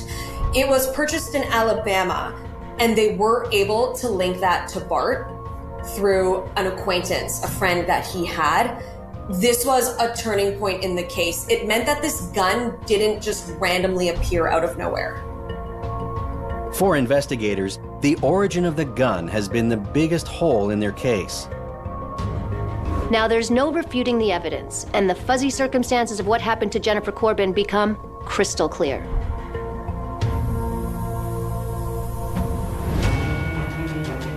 At the end of November 2004, Bart Corbin goes to Troy, Georgia to visit his buddy Richard Wilson after filing divorce papers. He tells Wilson he's afraid of what Jen may do when she receives them, and that he wants a gun for protection. In truth, it's Jennifer that needed the protection. Bart has likely secretly been planning this murder from possibly as far back as Thanksgiving when he discovered Jen's affair. He gets a gun, he secures the divorce papers, and he sets up his alibi. On December 4th, 2004, Bart Corbin sneaks back home from his brother Bob's house in the middle of the night and shoots his wife in the head. While his kids are sleeping just down the hall, he's in and out in approximately 15 minutes. And then he leaves for his 7-year-old son to find his mother's dead and bloodied body. He must figure the suicide angle worked once before. Why not try it again? It's a fatal mistake, not only for Jen Corbin, but for Bart as well. After being called out on an urgent piece of news, DA Porter returns to court and tells Bart Corbin's defense team and the judge there's been a major breakthrough in the case. He tells them that Richard Wilson is going to testify he gave Bart Corbin the .38 caliber revolver used to shoot Jen Corbin. Porter offers a plea deal. In return for admitting the murders of Dolly Hearn and Jen Corbin, Bart will serve 2 life sentences simultaneously and be eligible for parole. He will also be spared the possibility of execution. It's an incredibly generous deal, considering the evidence, and he'd be unwise not to accept it. But Bart is maintaining his innocence at this point. Pleading guilty will have irrevocable consequences for him and his family. Judge Clark halts jury selection until Thursday morning to allow a team of prosecutors to visit Troy and take a video statement from Wilson. It'll give Bart and his defense team time to consider their next move. DA Porter and his team film Richard Wilson's confession under oath. Wilson admits Bart Corbin calls him soon after Thanksgiving 2004, complaining Jen is cheating on him. He knows Wilson has guns, and he wants one. 4 days later, Bart drives to Wilson's repair shop in Troy and picks up a .38 revolver. Porter wonders if upon learning of Jen's death, Richard ever asked Bart about it. Wilson responds no, he did not. When asked why, Wilson says simply he didn't want to know the truth.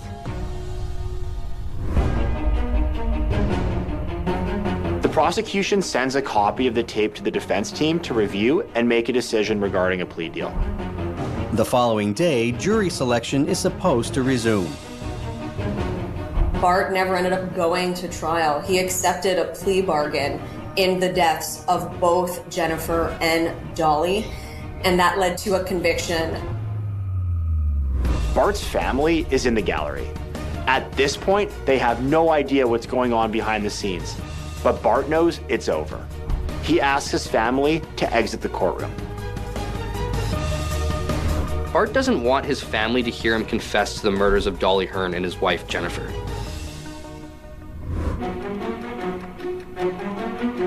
Bart is sentenced to 2 consecutive life sentences. He could be eligible for parole after 14 years.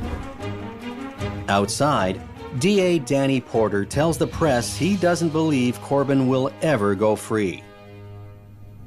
This case highlights and underscores the importance of taking domestic violence seriously.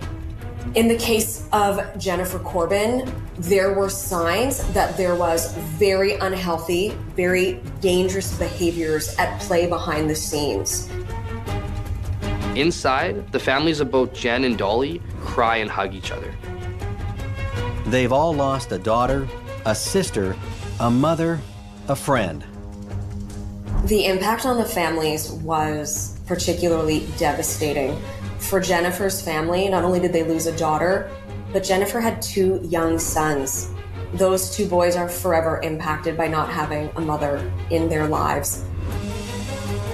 But they're united in their grief, in their relief that justice is served, and a peace that the heartless killer responsible has been finally caught and held accountable.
I killed my daughter. I beat her up too much. Police, hello? I've never seen such horrific suffering of a young person. A murder investigation into the death of a 10-year-old girl. Very caring, very confident little girl. I don't think I've ever felt such sadness. The injuries to her body were over 70 in number. 3 people left the country. It's a family on the run without the girl who's been killed. We started a manhunt. Sarah's death was an incident.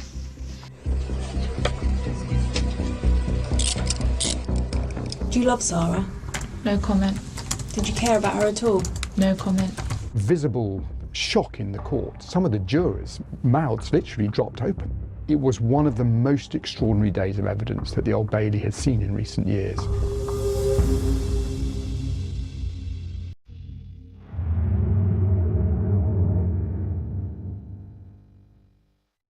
Sorry, please, how can I help? Hello? Hello, how can I help? I killed my daughter. Surrey police had received a call overnight indicating that the young girl was in a home. She would be found dead. My daughter's dead. I panic and left her. Who killed your daughter? It's me. Okay. Father. How? I said she was looking up to the kitchen side. I'm going to need you to slow down, okay? How have you killed your daughter? I beat her up. It wasn't my intention to kill her, but I beat her up too much. Where are you? I've left the property. I'm going to come back. The call handler tries to establish where he is, but the man refuses to say. He wanted them to go round to his house in Woking.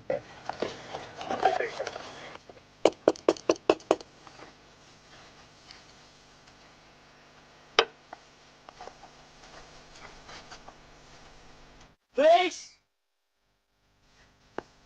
Don't leave the door open. Police, hello, anyone in?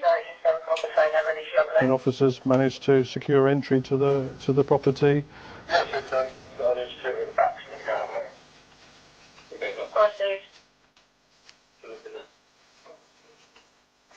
Police, hello?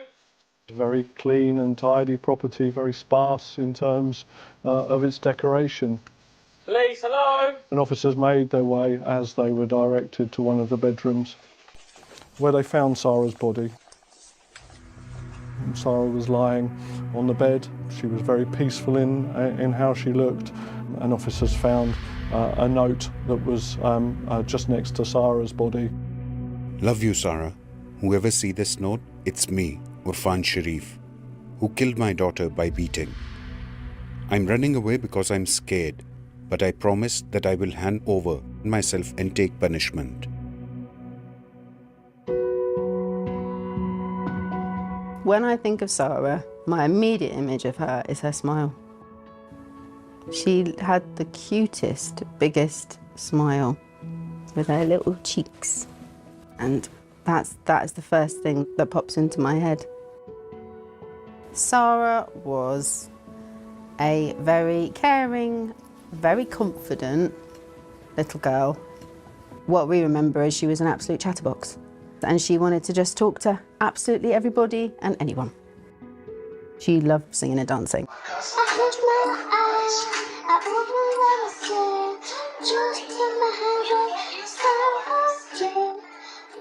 One of the memories that will always stay with me is when she came.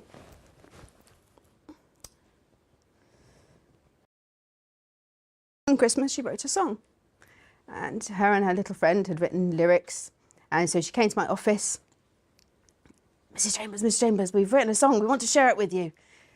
And I remember saying to her, Sarah, what do you want to do when you grow up? And she said to me, I want to sing. She said, I'm going to be on X Factor. She said, I want to be on X Factor. She said, and I want to win it.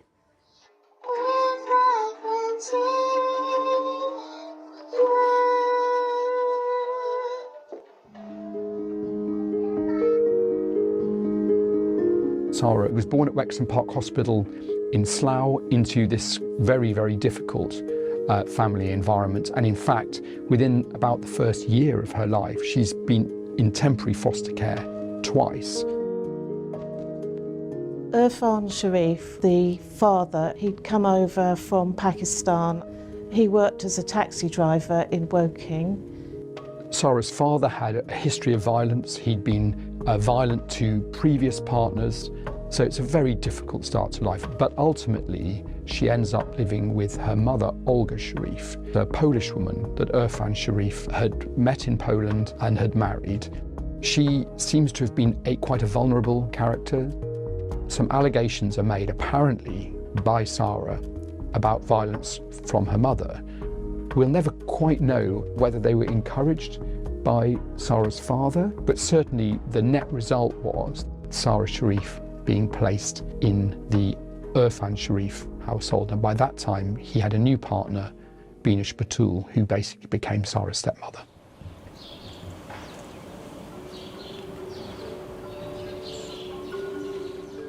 Binish Batul was Sarah's stepmother. She was a stay-at-home mum. She was very busy. She was looking after 6 children, so had a very busy life.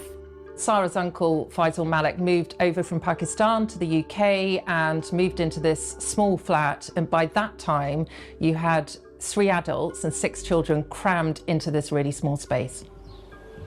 What neighbours heard was a household where there was a lot of disturbance.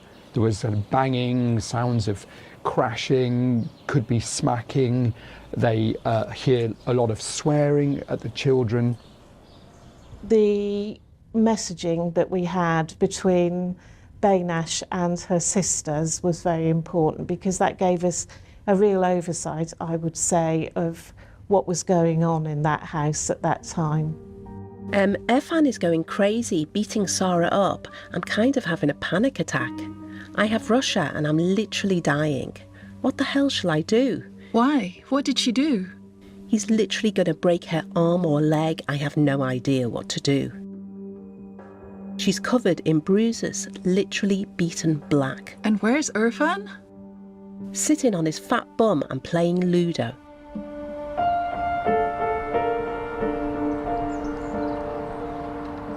The school is starting to see bruising on Sarah.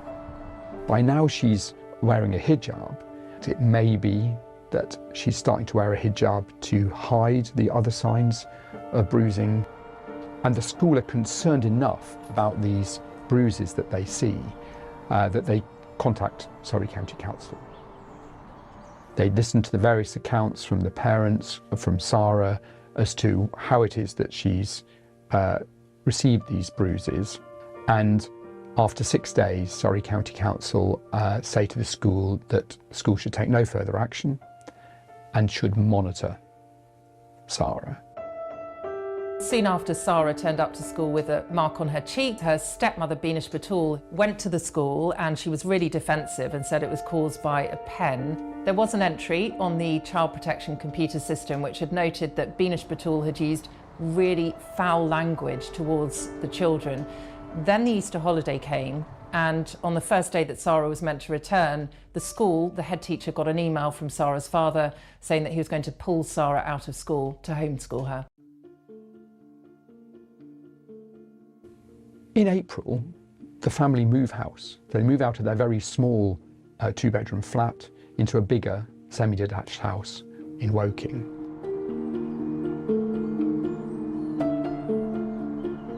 They're a large family, 6 children. A bit of a surprise because they're quite small houses, 3 bedrooms. But they looked so happy, and the younger children cartwheeled all the way down the back garden. It's a nice garden with a big lawn. And we just thought it was going to be quite a happy family if they decided to move in. That was my first impression.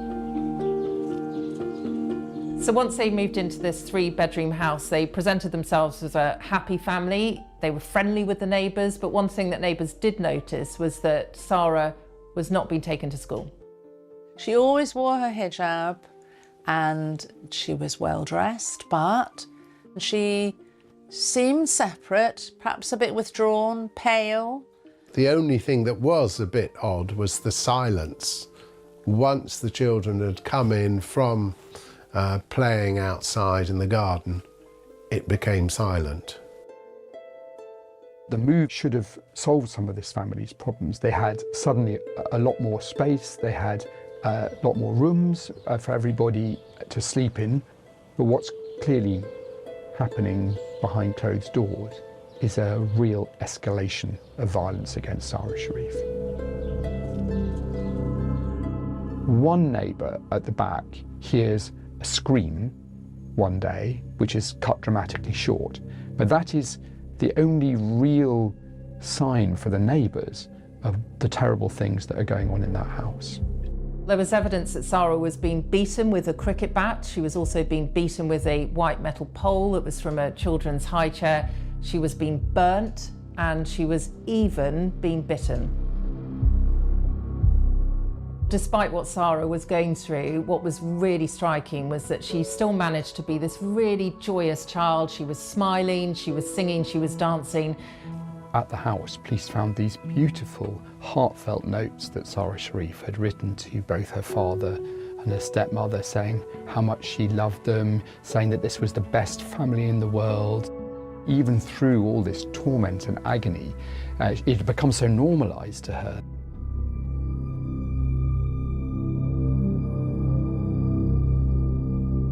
On the day that Sara died, Binish Batul calls Irfan Sharif multiple times, telling him to come home. Something is wrong with Sara.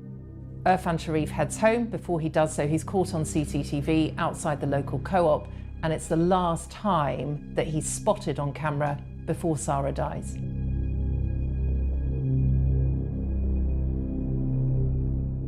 Irfan Sharif arrives back at the family house. By that point, Sara has seriously deteriorated, and he thinks she's messing around, so he picks up a white metal pole, he whacks her a number of times, and then soon after, Sara died.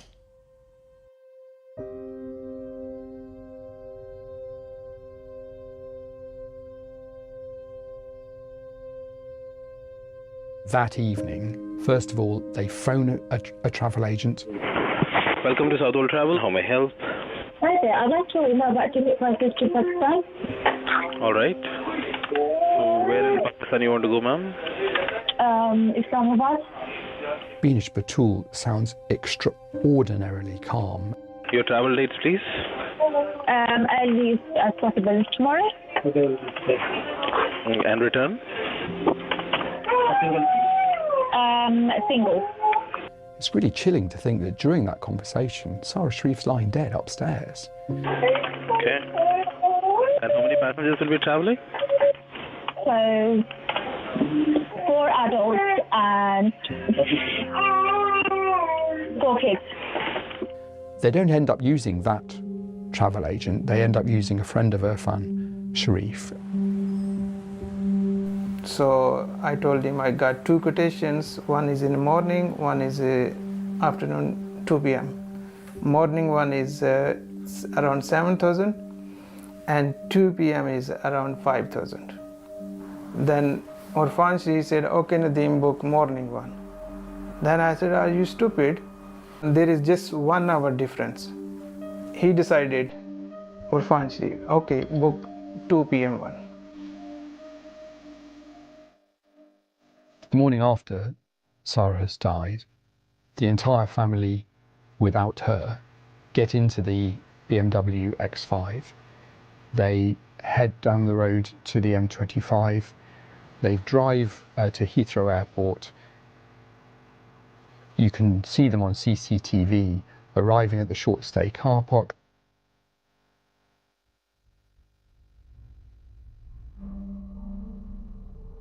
They leave the car unlocked, and then you see the whole family, Irfan Sharif, his wife, his brother, and all the children apart from Sara, then going through security at Heathrow Airport. It's a family on the run without the girl who's been killed. The family fly from London Heathrow Airport to Bahrain and then to Islamabad in Pakistan. They arrive at around 5:30 local time. It was then when Irfan Sharif called the police in the UK. Where are you right now? I cannot give more details. I promise I'll come back. I need to know where you are. Police in Surrey, who have launched a murder investigation into the death of a 10-year-old girl, say that 3 people who they want to speak to left the country on Wednesday. Police arrived here in the early hours of Thursday morning following what's described as a concern for safety. Now, it was once inside the property that they found the body of a 10-year-old girl.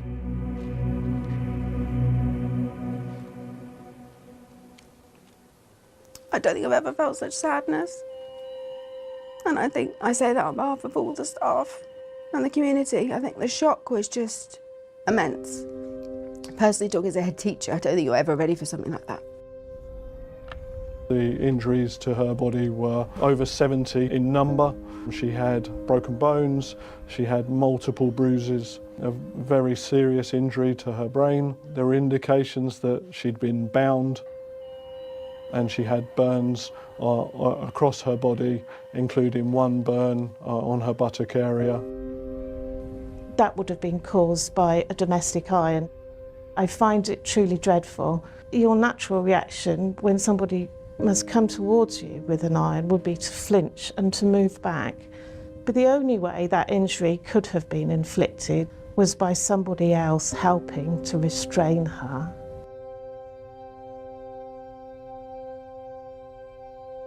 Bruises and breaks are likely to have been caused through being hit with implements. As if it couldn't get any more horrific, the indication was that at times Sarah was hooded with a plastic bag and made to suffer injuries whilst having a bag placed over her head. We started what we would call a manhunt. It is believed Irfan travelled to Islamabad in Pakistan in company with his partner and his brother on Wednesday the 9th of August. I'm Caroline Davis. I'm the BBC's Pakistan correspondent based here in Islamabad.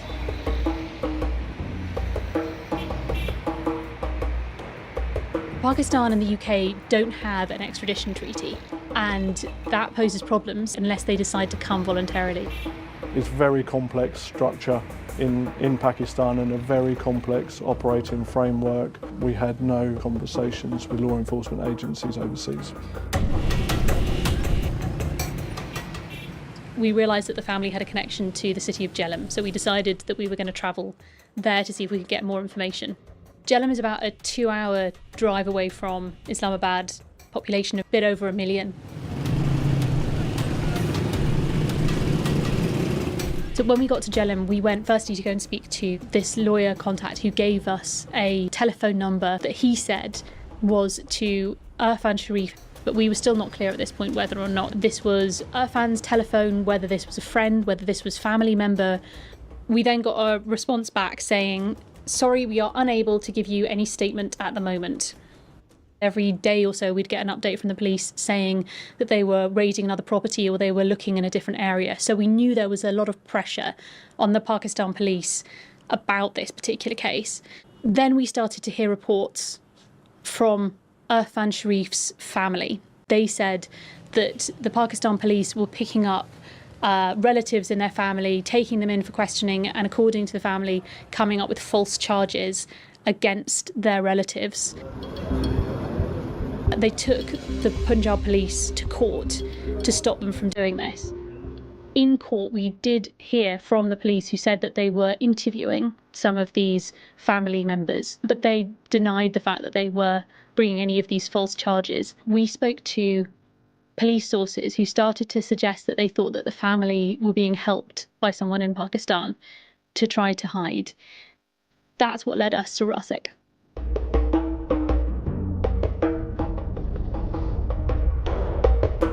So it took us months of conversations, tip-offs and leads, but long after the manhunt was over, we found him. Rasik is a relative of Irfan's by marriage. Assalamu alaikum.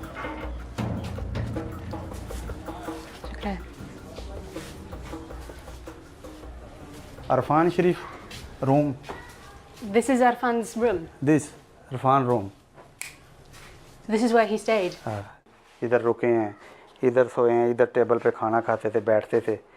Binesh से भी meeting करते थे कि lawyer से राब्ता करें, ठीक है, पुलिस से राब्ता करें उधर। अक्सर उनकी बिनेश की और उसकी मीटिंग जब। So he took us into all of the different rooms, pointed out where the family had slept, pointing out where they ate, where the children had played. We then went up to the roof, and from there he showed us how he'd been able to spot the police coming.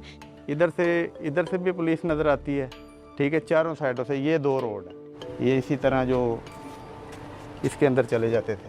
You hid in here? हाँ, उधर इसके अंदर। You still hid them from the police, knowing that the police wanted to talk to them about Sarah's death. Did you ever not feel like you were doing the wrong thing by hiding these adults? मैंने मदद की है इरफान की, और वो जो छोटे बच्चे थे ना, अगर मैं मदद ना करता वो जलील हो।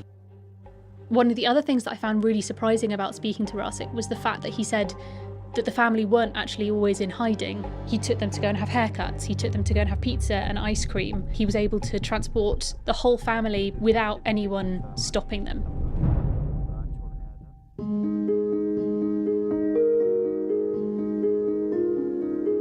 We'd started to try to have contact with the grandfather, but so far he'd never wanted to say anything publicly. He decided that he did want to talk to us. Did Arfan tell you what had happened to Sarah? हादसा हुआ, इसके अलावा कुछ नहीं। After Sarah died, did he explain to you why he'd come to Pakistan? बच्ची फौत हुई है तो जब आदमी को ज़हन पर चोट लगे तो ज़ाहिर है बंदे की सोचने की सलाहियत कम हो जाती है, वो खौफ के मारे आ गए। We'd spoken to Mohammed Sharif earlier that day. We had put the material out on broadcast. We had then all gone to bed, and it was the middle of the night when we were then sent this video. There are a couple of things I would like to address. Firstly, I would like to talk about Sarah. Sarah's death was an incident. Our family in Pakistan are severely affected by all that is going on. They are harassing my extended family. We were really struck by the fact that Sarah is only mentioned once, calling her death an incident. She's then not mentioned throughout the course of the rest of the video. The police is registering fake cases against all of these people to put pressure on them. My main concern is that the Pakistani police will torture or kill us. That is why we have gone into hiding. Then we got a phone call and a tip-off. We'd been told that the police had come to the grandfather's house. Sarah Sharif's siblings had been found at his property and taken by the police. But what we learnt later as well from Rasik was that the 3 adults were with them as well. They ran and fled next door, and they were able to hide next door. When we looked back over our footage, we realised that at that exact point, we would have been metres away from where those adults were hiding while we were filming. We started to hear rumours that they might have left the country. Then we got a message showing that the adults were flying from Sialkot Airport to Gatwick.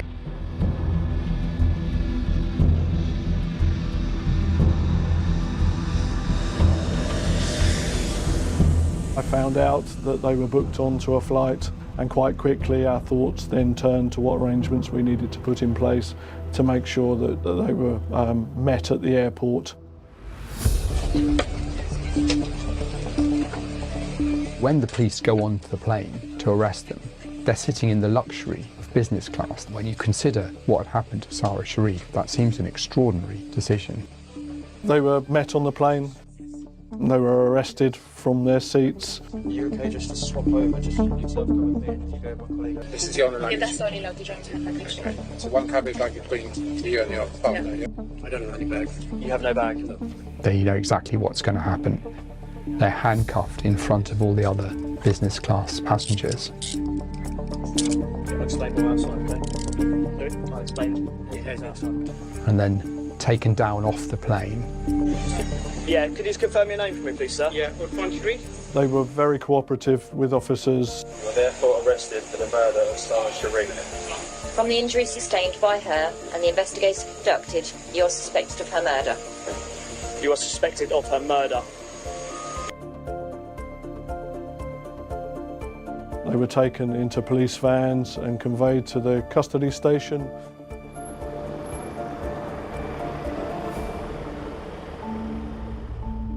Can I just ask you to introduce yourself, please? So my name is Binish Batul. And you are about to be interviewed for the offence of murder. During the course of the next few days, they were interviewed by specialist detective officers. What happened to Sarah? No comment. What did you see? No comment. Whose choice was it? How you left Sarah? No comment. In those interviews, they gave no comment to any of the questions that were put to them. It says here, I did legally punish my daughter. And she died. Okay. No. Explain to me what that means. No comment. Who is responsible for her death? और उसका ज़िम्मेदार कौन था उसकी मौत का? No comments. Okay.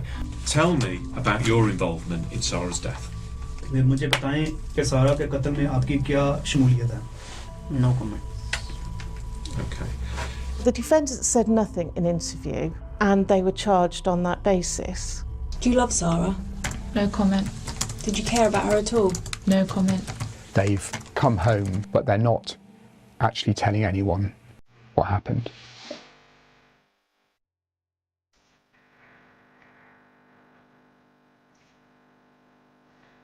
It was one of the most dramatic trials that the Old Bailey has seen in recent years. Sarah's father and stepmother were blaming each other for her death. He was denying responsibility, saying he was not guilty of murder, and then seeking to blame other people, and then Baynash seeking to lay blame on other people. So it was a cutthroat between them. Despite the fact that Binish Batul and Irfan Sharif said that they wanted to come back to the UK to fight their case in court, the prosecution said it was only because of the huge pressure that was being put on the family in Pakistan. His original version of events was that he was most of the time out of the house. He's a taxi driver, and he said that he didn't see anything that was going on in the house. He firmly placed the blame on what happened to Sarah on his wife, Binish Batul. Then one morning, there were only a few of us reporters in court that day. He said, I've got something to say.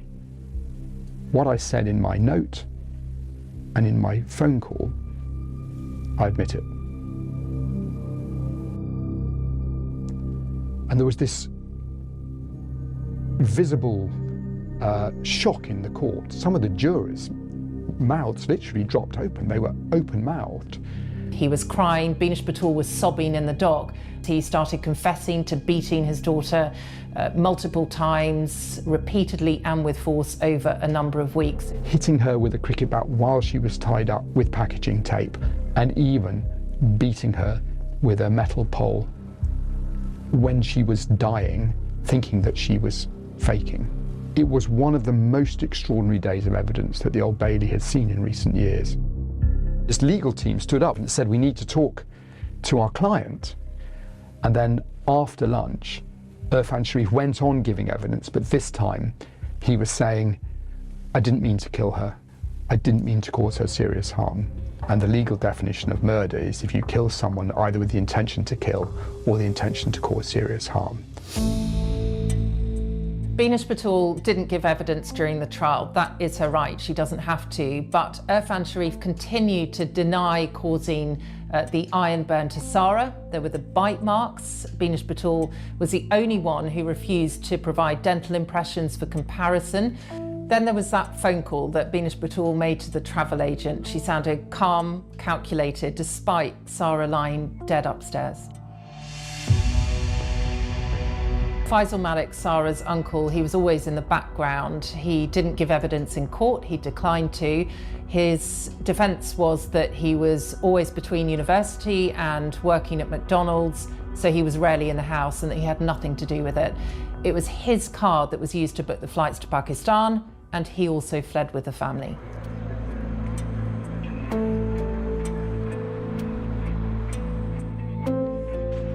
Good afternoon, everyone.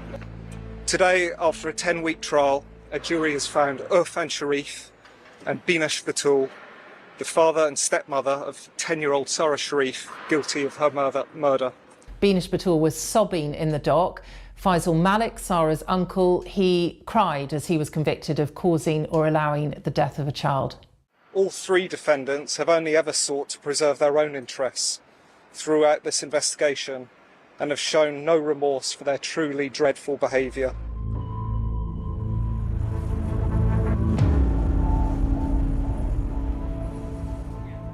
Sarah's death was the culmination of years of neglect, frequent assaults, and what can only be described as the torture of this small child, mainly, but not entirely, at the hands of you, her father, Irfan Sharif. The degree of cruelty involved is almost inconceivable.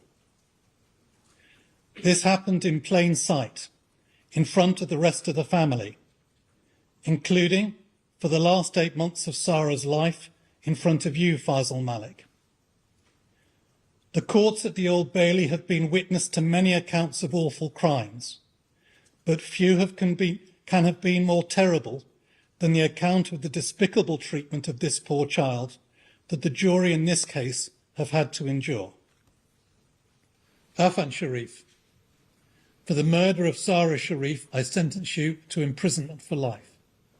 The minimum term will be 40 years. Binash Batul, for the murder of Sarah Sharif, I sentence you to imprisonment for life. The minimum term will be 33 years, less the time that you have spent on remand. For the offence of causing or allowing the death of Sarah Sharif, I sentence you to imprisonment for 16 years. Sarah was known to Surrey County Council. Of course, they were involved with the family previously, and the school contacted them about Sarah's welfare as well, and they gave us this statement. Until the independent safeguarding review concludes, a complete picture cannot be understood or commented upon. We are determined to play a full and active part in the forthcoming review alongside partner agencies to thoroughly understand the wider circumstances surrounding Sarah's tragic death. Throughout this investigation, our thoughts have been with Sarah's mother, with her siblings, and with her friends, those that knew her during her short life. Sarah's mother has chosen not to be in court, and that's her way of dealing with it. She has been in contact all the way through the investigation. I'm into my 30th year of policing. I've never seen a case that has included such horrific suffering of a young person. It's one of those cases that touches every single person who's involved in it. She was called often a mother hen. She would love to look after all the little children on the playground. That's why they thought of the buddy bench. That's where children can sit if they need a buddy to play with. And then the singing award, because that really is what everyone remembers about Sarah, is her constant singing, constant dancing.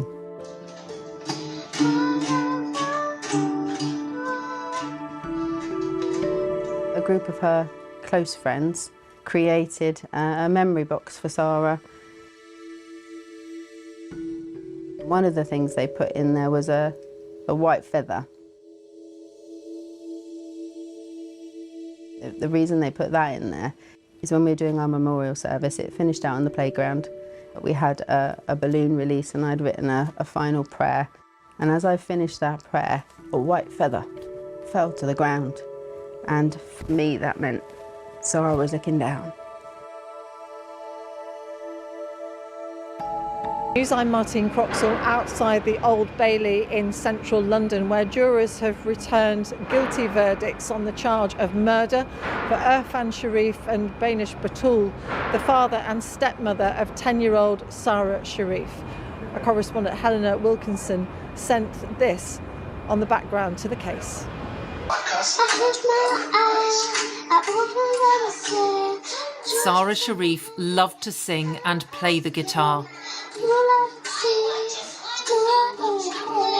She was a confident, caring little girl. But in August last year, Sarah died after months of brutal violence. Your daughter has died? I killed my daughter. I killed my daughter. More than a day after Sarah had died, her father made the call to the police. My daughter is dead. Who's killed your daughter? It's me. He had left Sarah's body alone at home in Woking in Surrey and fled with his family to Pakistan. Police! As Sarah's father was still on the phone to the police, officers were already inside the house. Police, hello? Upstairs, under covers in a bunk bed, they found Sarah's body. Her father had left a handwritten note. "Love you, Sarah. It's me, Irfan Sharif, who killed my daughter by beating."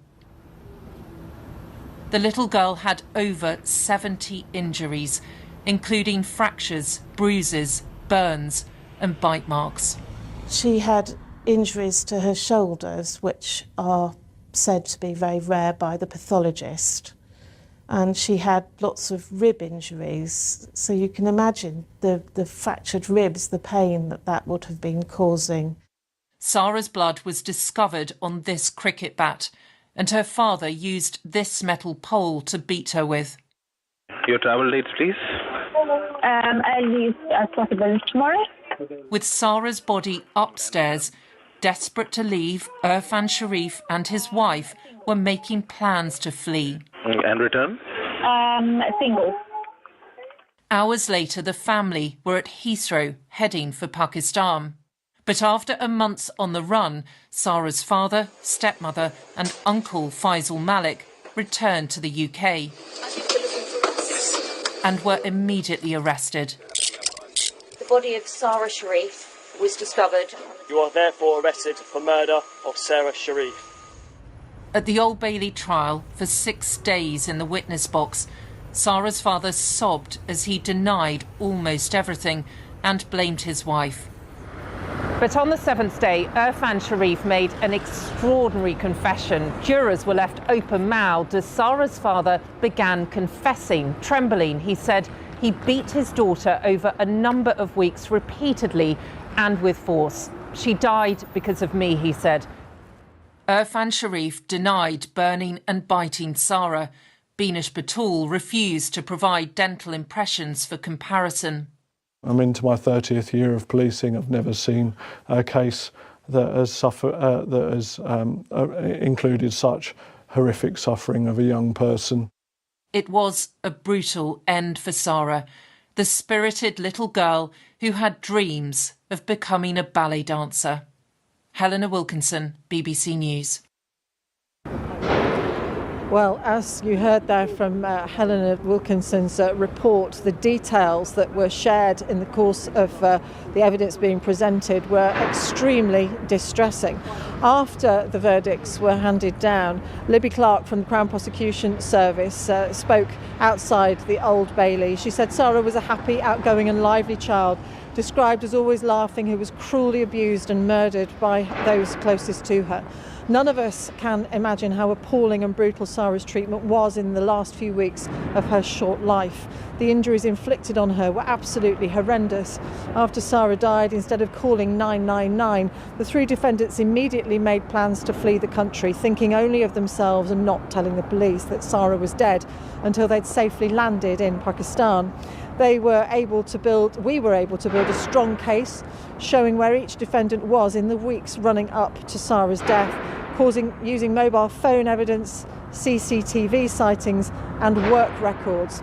In a small house with such a big family, it would have been immediately obvious to all the adults what was happening to Sarah, yet none of them took any action to stop it or report it. They played their part in the violence that led to her tragic death. This was a complex case with much liaison with foreign authorities, and our CPS International Unit played a significant role in helping us to prosecute this case successfully. We have today secured justice for Sarah, a bubbly young girl who was killed by the adults who should have protected her. Also speaking outside the Old Bailey after the verdicts were returned, DCI Craig Emerson made a statement. He's the leading investigating officer from Surrey Police and Sussex Police Major Crime Team, and we can hear him now. Good afternoon, everyone. My name's Craig Emerson, Detective Chief Inspector for Surrey Police. I've been the Senior Investigating Officer for this investigation. Today, after a 10-week trial, a jury has found Irfan Sharif and Binash Batul, the father and stepmother of 10-year-old Sarah Sharif, guilty of her murder. Faisal Malik, Sarah's uncle, was found guilty of causing or allowing her death. Sarah was a bright and lively little girl who loved singing and dancing, and on behalf of Surrey Police, I would like to extend my deepest condolences to her mother Olga, her siblings, and all those who knew and cared for her. Sarah's spirit and bravery and resilience in the face of the suffering that she endured has shone through from the vast inquiries that have been undertaken in this case. Sarah's young life was brought to an end as a result of the brutal abuse and unspeakable violence inflicted on her by Sharif, Batul, which Malik did nothing to prevent. This case has shocked and horrified not only those who knew and loved her, but people across the country and around the world. On the 10th of August 2023, we received a phone call from Sarah's father in which he told the operator that his daughter had died as a result of his actions. From this day, Surrey Police has worked tirelessly to build a case to prove that Sharif, Batul and Malik all played their part in Sarah's death. During the trial, Sharif took the stand intending to blame Sarah's death entirely on his wife before changing his story to accept some responsibility while still denying murder. Batul and Malik refused to take the stand at all or provide any explanation what happened to Sarah in their police interviews. All three defendants have only ever sought to preserve their own interests throughout this investigation and have shown no remorse for their truly dreadful behaviour. Sarah's death has been one of the most difficult and distressing cases that Surrey Police has ever dealt with. I would like to thank those who came forward to provide information and those who gave evidence in such harrowing circumstances. I would like to thank the jury for their careful consideration of the evidence which has been presented throughout the trial. The murder of a child is absolutely shocking, but the horrific nature of the abuse Sarah suffered during her short life has made this case particularly disturbing. Today, justice for Sarah has been served, and our thoughts remain with Sarah's mother and her siblings at this extremely difficult time. Thank you very much. At the heart of this trial was Sarah Sharif, a happy, outgoing and lively 10-year-old girl who was cruelly abused and murdered by the two people closest to her. We have all seen Sarah's smile shine out from the photos of her, but everyone involved with this case will always remember that utterly horrendous injuries and brutal treatment she received in the weeks leading up to her death. We cannot begin to imagine the suffering she went through in her own family home. Both defendants denied killing Sarah. However, the appalling truth is that they, along with Faisal Malik, were all living in a small house and were all complicit in what was happening to Sarah. The evidence given by some of the neighbours of the family highlighted their concerns about what was going on behind closed doors, yet none of the defendants did anything to stop or report the abuse that led to Sarah's tragic death. It has been a painstaking operation by Surrey Police and the Crown Prosecution Service to build this case and be able to prove to the jury that Irfan Sharif and Binash Batul were both responsible for Sarah's murder. By showing they were there in the run-up to Sarah's death, we were able to prove that both of them played their part in killing her. This case was complicated further by the fact that all three defendants fled the country to Pakistan, and our CPS International Unit played a significant role in helping us to prosecute this case successfully. We have today secured justice for Sara, although the ultimate tragedy is that she was killed by the very adults who should have loved and protected her.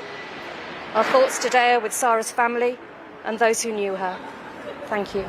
That was a statement from the Crown Prosecution Service. Well, Lisa Townsend, who is the Surrey Police and Crime Commissioner, has also issued a statement saying the murder of Sara Sharif has been one of the most harrowing and tragic cases ever dealt with by Surrey Police, and I welcome the guilty verdicts returned by the jury today. Sara was a bright and vibrant little girl, and the suffering that she must have gone through in the final months of her young life is simply heartbreaking and almost impossible to comprehend.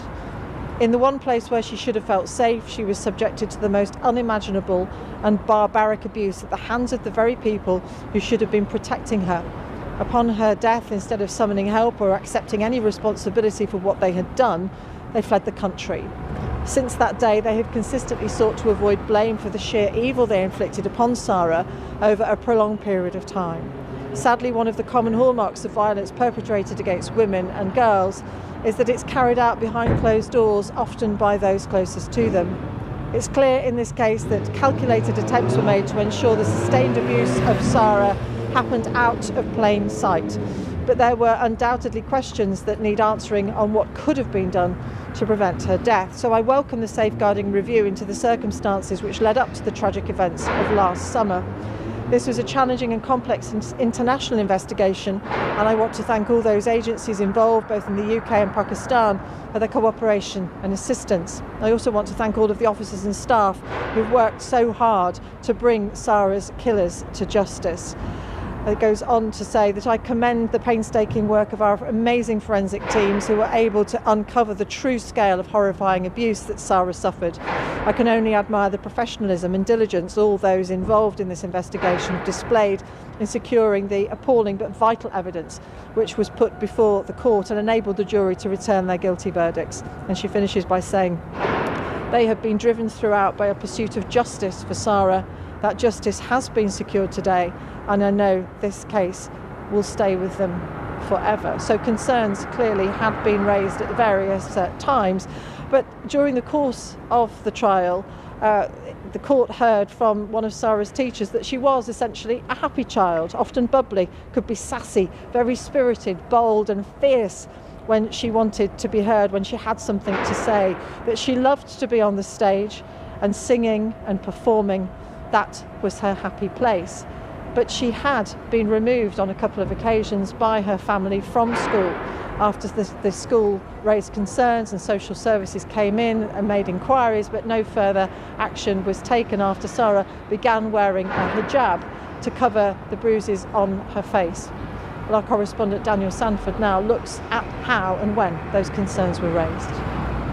Special messages for her. In Sara Sharif's old classroom, memories of a much-loved school friend collected after her death. Her head teacher recalling mostly music and joy. Sara was a very caring, very confident little girl who was just smiling all of the time and was such a cheerful little girl. And what we remember is she was an absolute chatterbox. She would write songs all of the time and she would sing to anyone who would listen. And I remember saying to her, Sara, what do you want to do when you grow up? And she said to me, I want to sing. She said, I want to be on X Factor. Shouldn't I want to win it? But behind the smiles, Sara had a very troubling life.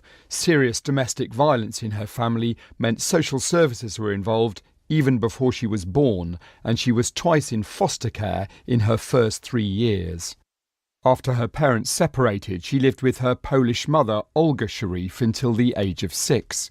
But allegations of violence against her mother meant she moved back in with her father and his new family in 2019. At each step on the way, Surrey County Council social services were involved. But her father's home was full of vicious arguments and punishment beatings. Her stepmother, Binish Batul, once messaged her sister, Irfan beat the crap out of Sara and my mind is all in bits. She's covered in bruises, literally beaten black. In March last year, Sara Sharif's school noticed bruising on her face. Children's Services got involved again, but their 6-day investigation ended with them telling the school to take no further action, but continue monitoring. A month later, in April, her father took her out of school, so no monitoring was possible. By July, here at her new home, out of sight of neighbours, the beatings accelerated. In around 6 weeks, she suffered 25 broken bones and a serious brain injury. But nobody took her to hospital. Sarah would help with the washing. Judy Losren lived next door. She never heard any sounds of violence, but did notice Sarah was subdued. She seemed separate, perhaps a bit withdrawn, pale. I never saw her smile or do anything that a child maybe should do. And that worried me really, but not... It didn't make me feel suspicious. One senior social worker says the lack of monitoring of home-educated children is a loophole. Children who are vulnerable, their vulnerabilities can be exacerbated when they're electively home-educated because they're out of sight, they don't have the protective care of being in school and all that brings. On the 8th of August, Sarah's young body could take no more, and she died without even being taken to hospital. She was such a cheerful little soul, and I think that's what's really heartbreaking, because she was such a special little girl. It's hard to put into words, actually. I don't think I've ever felt such sadness. At her school, a bench has been dedicated to Sarah in the playground. Surrey County Council's commissioned a review of its involvement in her life to see what lessons can be learned. Daniel Sanford, BBC News, Woking.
young life was brought to an end as a result of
cases that Surrey Police has ever dealt with. I would like to thank those who came forward to provide information and those who gave evidence in such harrowing circumstances. I would like to thank the jury for their careful consideration of the evidence which has been presented throughout the trial. The murder of a child is absolutely shocking, but the horrific nature of the abuse Sara suffered during her short life has made this case particularly disturbing. Today, justice for Sara has been served, and our thoughts remain with Sara's mother and her siblings at this extremely difficult time. Thank you very much. At the heart of this trial was Sara Sharif, a happy, outgoing and lively 10-year-old girl who was cruelly abused and murdered by the two people closest to her.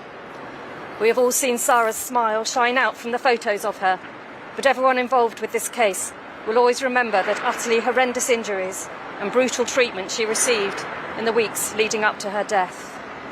We cannot begin to imagine the suffering she went through in her own family home.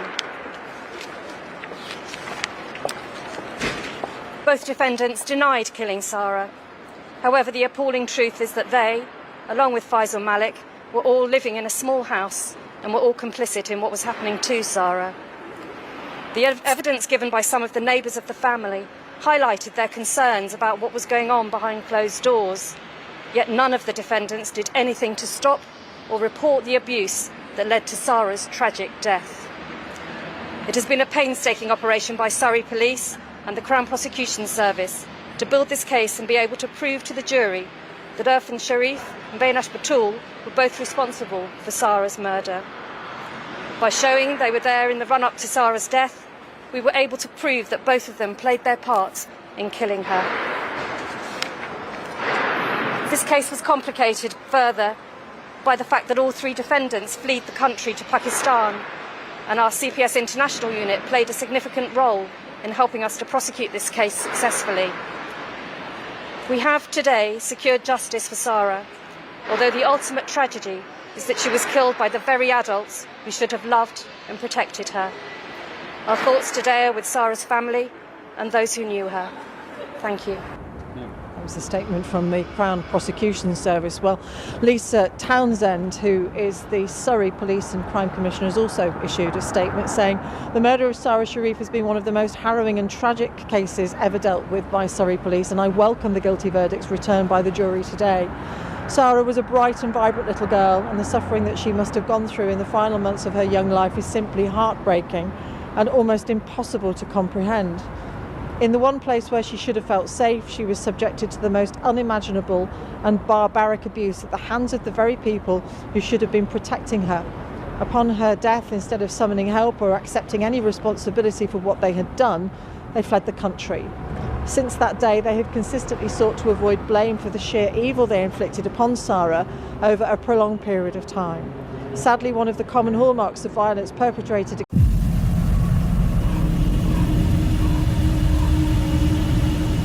Babcock State Park is almost all woods. It was really kind of a spooky place.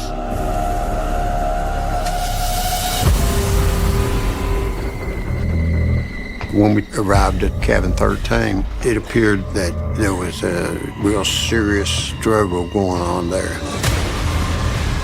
Somebody killed her. I just could not fathom that someone had actually killed her. To look back and see all these clues that I missed, that I just didn't see. There was a male subject in the photos that appeared to be in various stages of undress. His story didn't add up.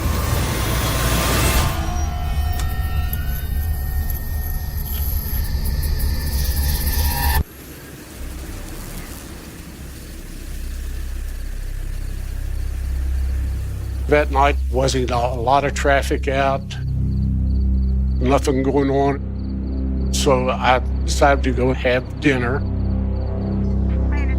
As soon as I walked in, I got the radio call. There was a individual that called in from Babcock State Park. He said several individuals had broken into his cabin and attacked him and his wife. So I was on my way.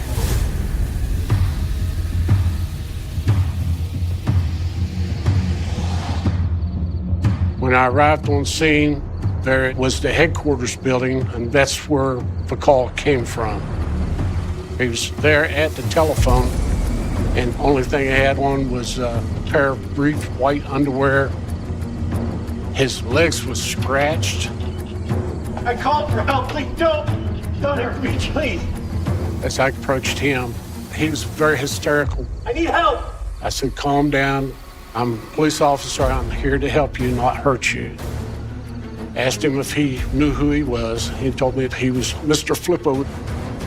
He had advised me at that time that his wife was still at the cabin. I asked him, which cabin were you at? He said, cabin number 13. So I told him to go with me. I placed him in my cruiser.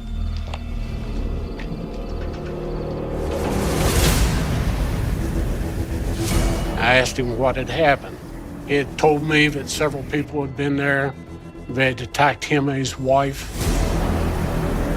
The distance between the headquarters building and cabin 13 is probably about 7/10 of a mile down a one-lane road. When we arrived at cabin 13, there was a Camaro sitting on the left-hand side of the road across from the cabin. Had looked like a white T-shirt or something hanging off the side view mirror. I said, did you arrive in this car? He said, no, I don't know who owns that car. I said, do you remember how you got here? He gave me very good details of his green Cadillac. There was no green Cadillac anywhere around.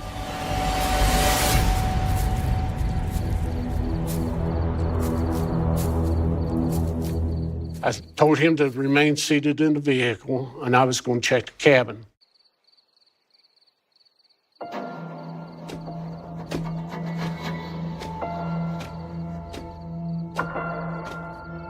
It had been raining that night, so it was kind of slippery.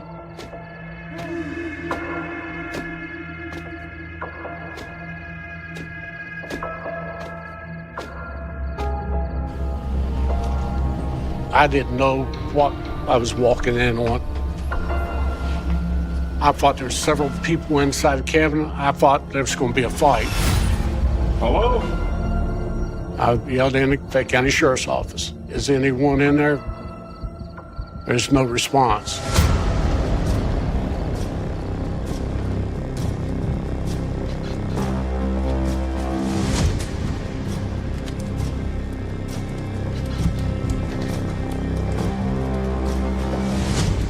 I looked over at the bed. There was a large blood stain on the bed.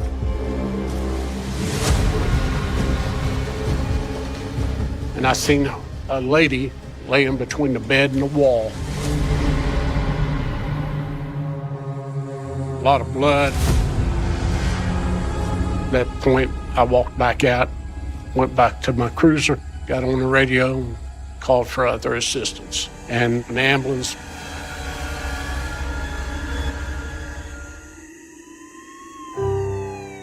I'm trying to keep Mr. Flippo calm until I can get medical attention for him. Once the ambulance got there, one attendant took care of Mr. Flippo, and me and the other ambulance attendant went over and checked his wife. Michael Flippo's wife, Cheryl Flippo, was deceased. You never think anything like this will happen. She was a beautiful person, and she brought joy to many people and to us.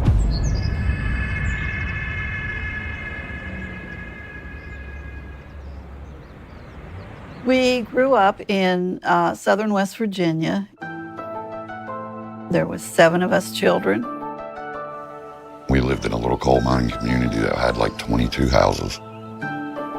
We went to church about every Sunday. Cheryl, as far back as I can remember, she always was very devoutly religious. When we reached high school, you know, thinking about your future and what you want to be, and she prayed for the Lord's direction, and she felt the Lord told her she should be a minister's wife. Michael was in college studying to go into the ministry. So when Cheryl and Mike were introduced, Cheryl was very interested because she felt the Lord works in wonderful ways. When Cheryl and Mike got married, Cheryl was 19 and Michael was a few years older. She glowed. She was so happy.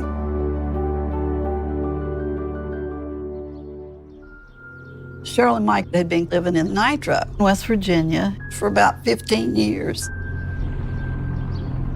The kings of the armies, they flee. Michael Flippo was a pastor at a Church of God in Nitro.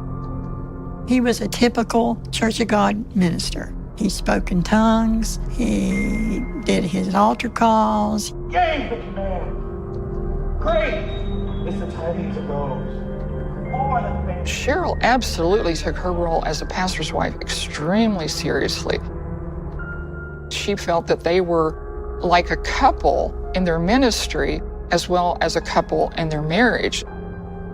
She was constantly doing things for the church, for people in the church. She had lots of roles in the church.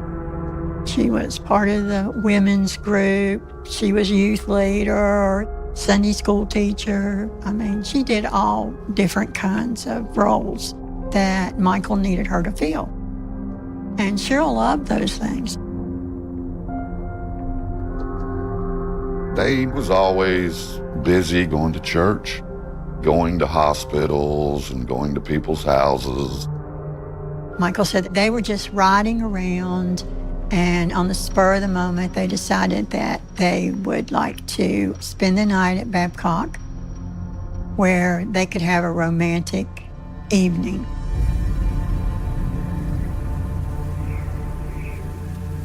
Michael Flippo rented cabin 13 in Babcock State Park.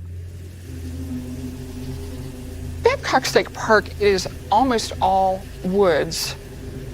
I think many people would go to Babcock for seclusion. They have hiking trails and cabins that are built along the creek that runs through there. It's very quiet. Normally, not a whole lot goes on at nighttime.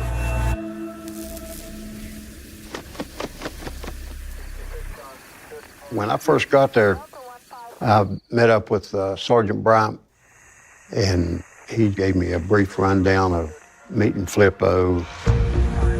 The police had to tell him that his wife was dead. He was sad and grieving, but they still had to ask him questions as they were moving forward with the investigation. Michael Flippo was confused, incoherent at times. The statement that he gave was they had a pleasant evening, eating ice cream and eating snacks. Then they retired for the evening. He stated that this intruder had broke into the cabin while he and Cheryl were sleeping and attacked them both. In her final moments of life, how much fear she must have suffered at that point.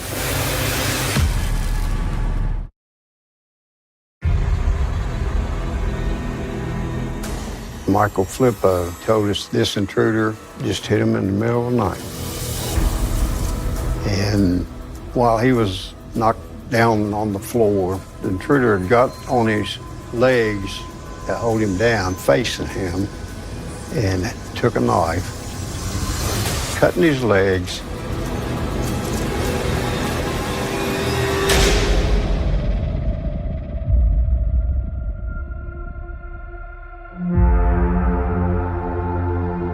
He was unconscious for a period of time. Then when he came to, he went over, he checked his wife. He says he put his head down on his wife's chest and he could hear her heartbeat. He had told me he couldn't find a cell phone. So he ran out the door and he ran to use the payphone at headquarters. It was obvious what had happened to her. What wasn't obvious was who did it. And that is the thing that we have to find out.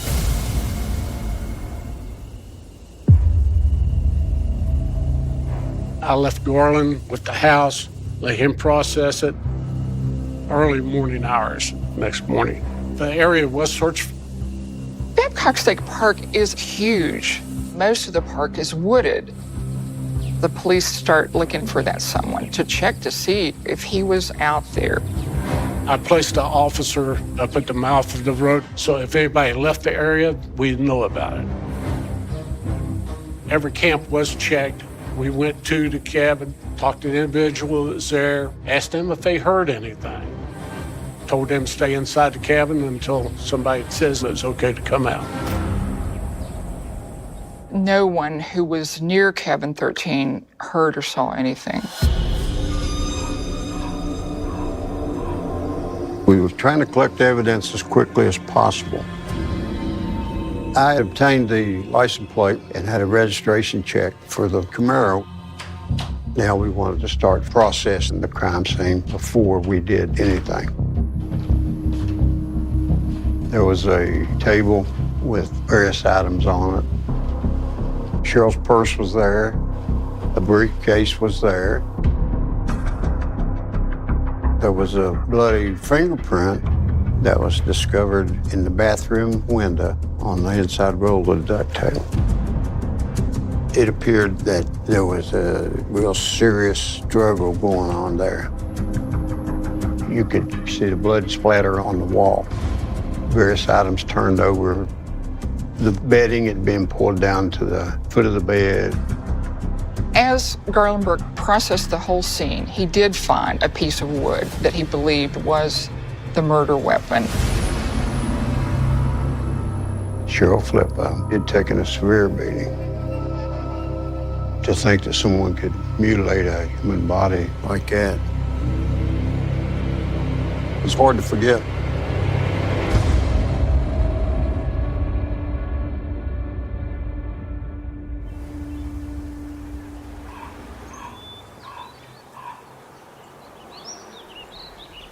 I drove up to my mom's because my kids were staying there.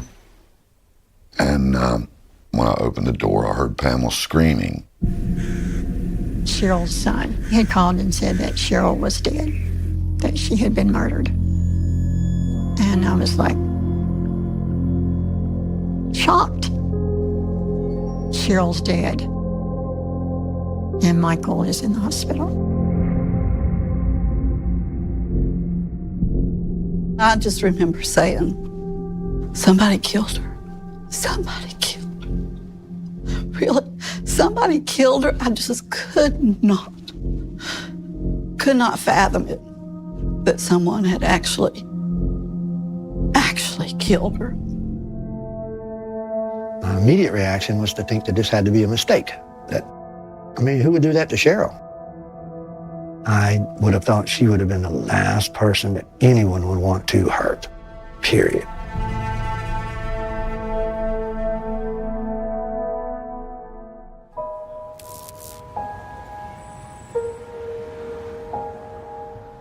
Flippo was being treated at the hospital.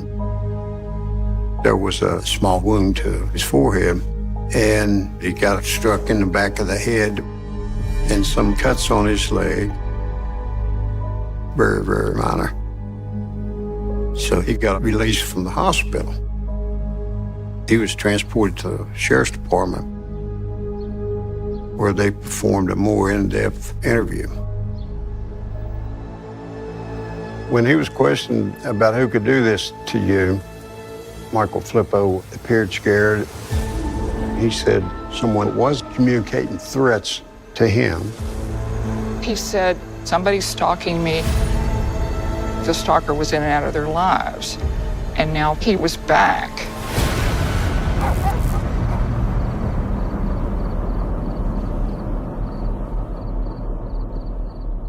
Many years before Cheryl's murder, Michael Flippo had made several reports concerning this alleged stalker.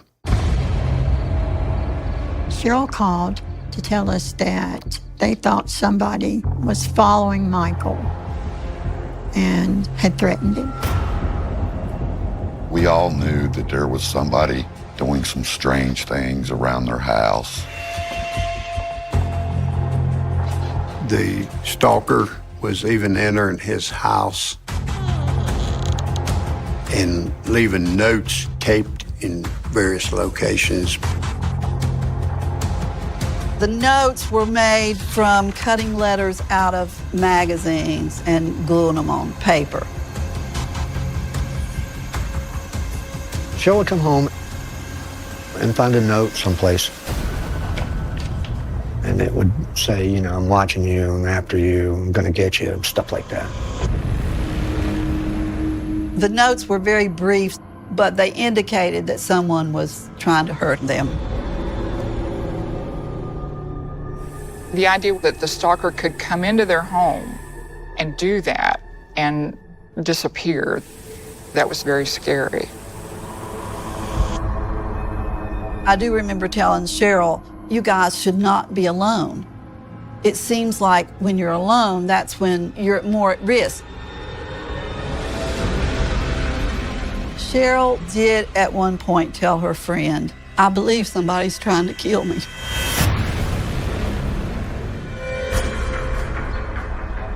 We also learned about an incident at the church in Nitro. Michael had been in the church, And right after he left, the church caught fire. the thought was the stalker was in there and the stalker was the one that set the fire. They were very scared. Cheryl didn't feel safe. The FBI got involved and the house was staked out. The Nitro police took this very seriously, and I know that they were at that home and the church on several occasions.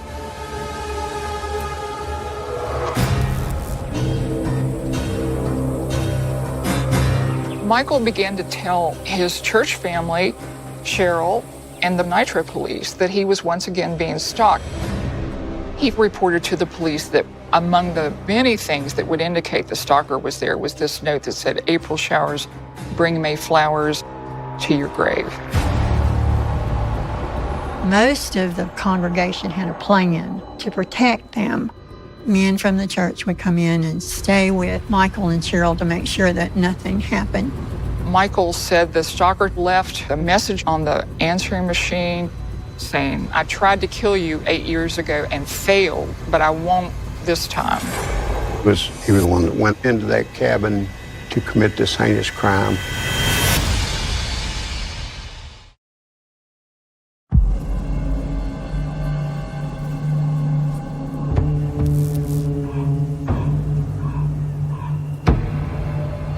We had been at the cabin all day.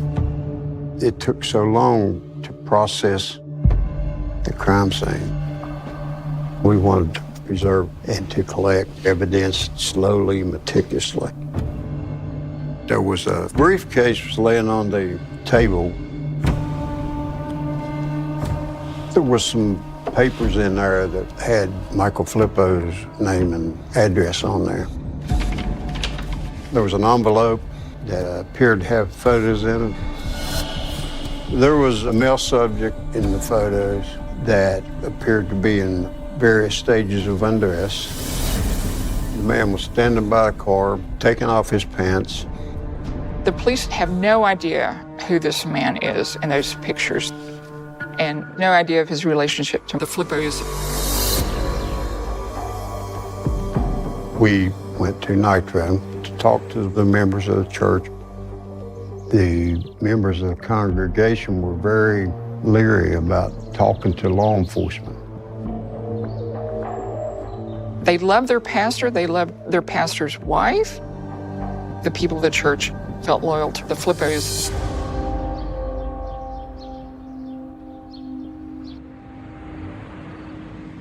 We actually rented a motel to interview the ones that would cooperate, but would only come in the early morning hours of darkness so that they could keep from being seen.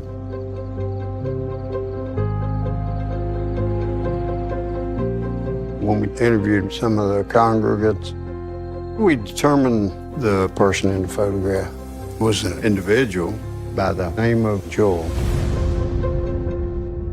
Joel was a friend of Michael Flippo's. He was a young adult. I believe he was 25 years old. I knew a little about Joel. Michael was trying to counsel him and provide spiritual guidance. Michael started hanging out with Joel quite a bit. He had been trying to work out some kind of land deal with Joel, and they were going to go into some kind of business together. Cheryl was very anxious. She just seemed stressed. She had her reservations about it. I don't think she ever really trusted Joel. One particular couple informed us about the close relationship that Joel and Michael Flippo had developed. They said that strange things were happening in the church, and that Joel had even started occupying the seat that Cheryl Flippo normally occupied in the church. That made her uncomfortable. She didn't understand that.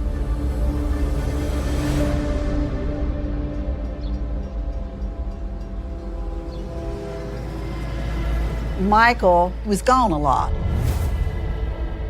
and she seemed extra nervous about why he was gone. We learned through the investigation that Michael Flippo and Joel had went to a ski resort. They were together for the weekend and spent the night together in one room. I'm sure a lot of Michael's behavior disturbed her, and I'm sure her gut was telling her things weren't right. When the stalker thing got really bad, she also told me that Joel was staying in their house. I said, Cheryl, why would Joel be staying in your house? I know you have some concerns about him. And she said Michael brought him into the house because he was an expert with a gun. So that would offer them some protection if somebody tried to harm them.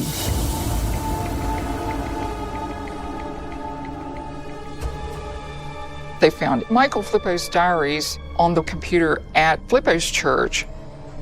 Several years earlier, a member of the congregation had installed the computer at the church.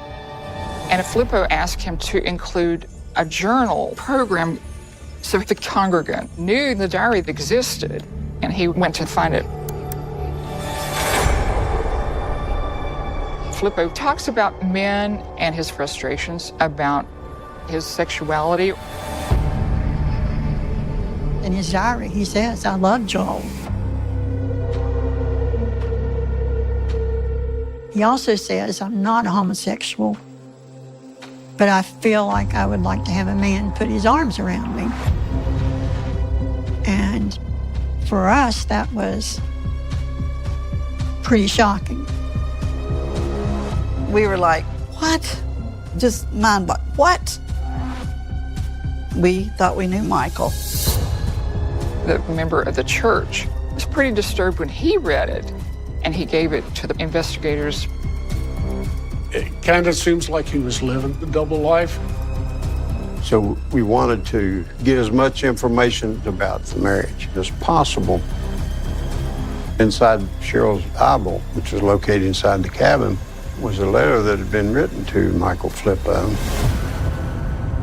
In Cheryl's letter, she was clearly expressing frustration. She said something like, "I'm so tired of going to bed punished."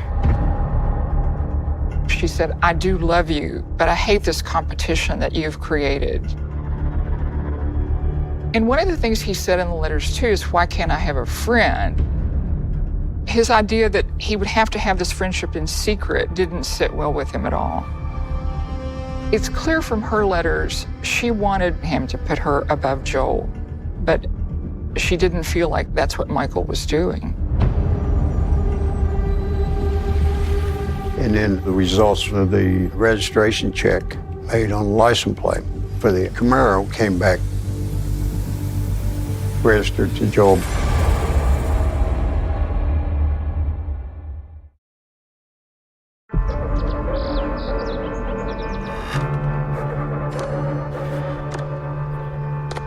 It was becoming pretty clear that the police had serious questions about the relationship between the two men.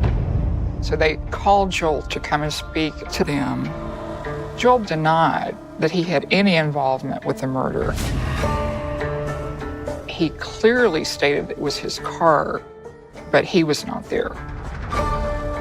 And he said that Flippo was threatened by a stalker and wanted to get away. So he volunteered to give his red Camaro to the couple. Joel did say to the police that on April 27th, just a few days before the murder, he and Flippo visited Babcock State Park and just drove around. He's the one that told Flippo, "Get cabin 13." He had been to that park many times since he was a kid. He liked the park very much. Joel had always wanted to be baptized at this park. So they found a spot where they could pull over and do this baptism. Joel explained that those photos record the time after the baptism, changing from wet clothes into dry clothes, and that Flippo took the pictures to capture a happy moment. Joel said he and Michael Flippo were absolutely just friends. And when he was asked about the marriage, he thought that Flippo and his wife had a good marriage. The police were trying to figure out, was it Joel? Is he telling the truth? When he was questioned again, Flippo said that he had borrowed Joel's car to be in somewhat of a disguise so that this stalker couldn't follow them. Every time that police asked Michael Flippo who the murderer would have been, he continued to say it was the stalker. He could never describe this stalker. He can't give a physical description. We were beginning to be suspicious of what had happened. So we wanted to see the cabin. It was really kind of a spooky place. Just eerie and so isolated. I felt Cheryl. I felt Cheryl's presence. I remember sitting down at a table that was there, and I could feel her just wash over me. Just was one of the worst feelings you could ever get. Walking in there and knowing that that's the last thing that she ever saw was the inside of that cabin. It was brutal.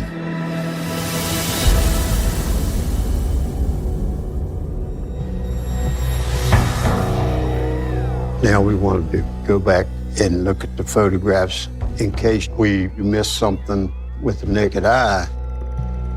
At first impression, the attack occurred in the bed.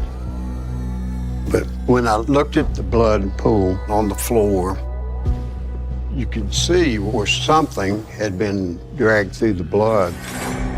It seemed like someone picked up a pillow, sopped it up with the blood on the floor, and put it on the bed. Someone was trying to make it look like Mrs. Flippo died in the bed instead of on the floor. When you're looking at the rocking chair turned over, it would give the impression that there was a struggle.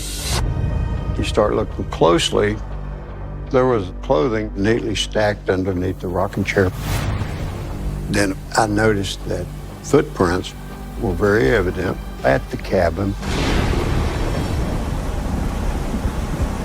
It was extremely rainy that night. If you got off the walkway at all, you got mud on your feet. You could see Charlie Bryant's footprints and the footprints of the medic that was going in. So you're looking then and you're thinking, where is this third person? In my opinion, Michael Flippo couldn't describe this stalker because there was no stalker involved. This was a staged crime scene.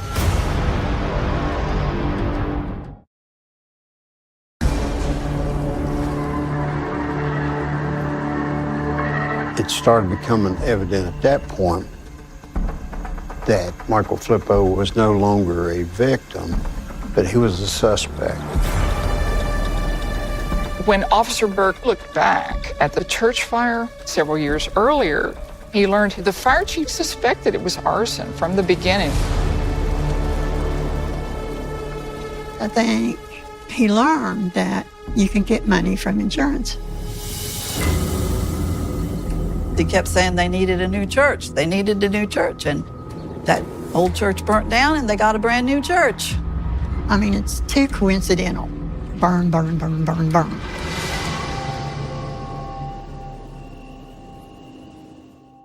Our investigation also revealed a background of embezzling money.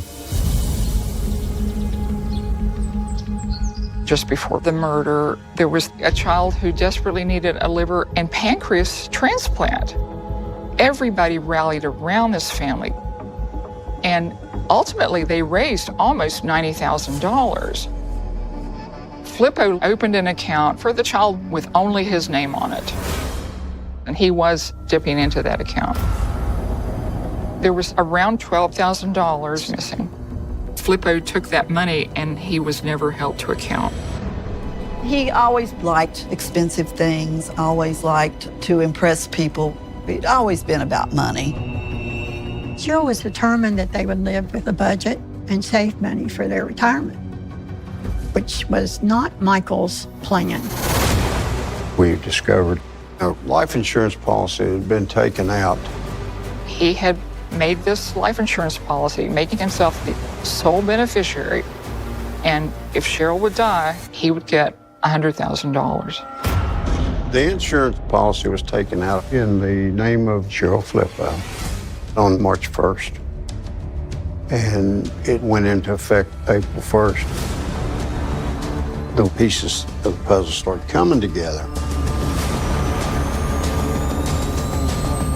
His story didn't add up.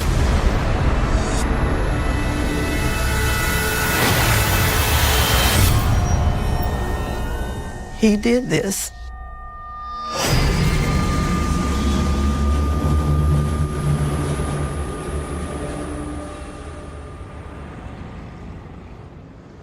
We actually got a search warrant to have his body examined. So we took Michael Flippo to the medical examiner. He checked the wounds and the way the striations were on his leg. They were self-inflicted in this case. The curve of the wound is one of the things you look at. And from observing the wounds on his leg, we could determine the wounds were self-inflicted, and then the results from the bloody thumbprint on the duct tape came back matched to Michael Flippo.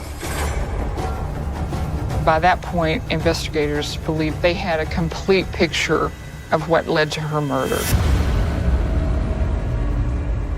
On April 27th, after Joel and Michael visited Babcock State Park, Flippo reserved cabin 13.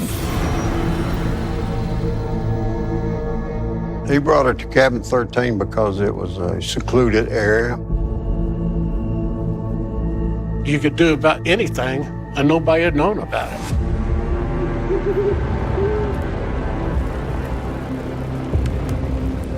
What I think occurred was that Cheryl and Michael had laid down in her mind to go to sleep and have a restful evening.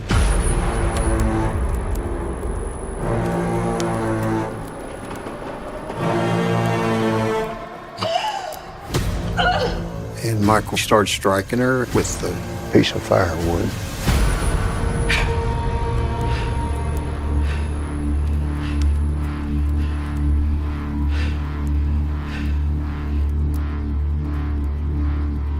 I can't imagine what went through her head at that point. It's the worst kind of betrayal.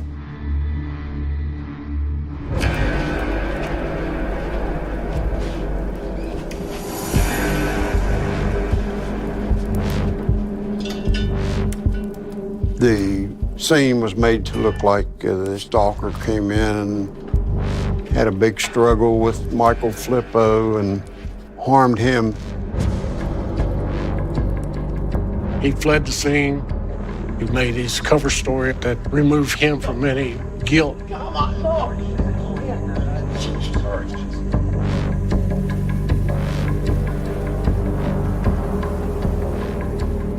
The day before Cheryl Flippo's funeral, we went to Nitro and arrested Flippo.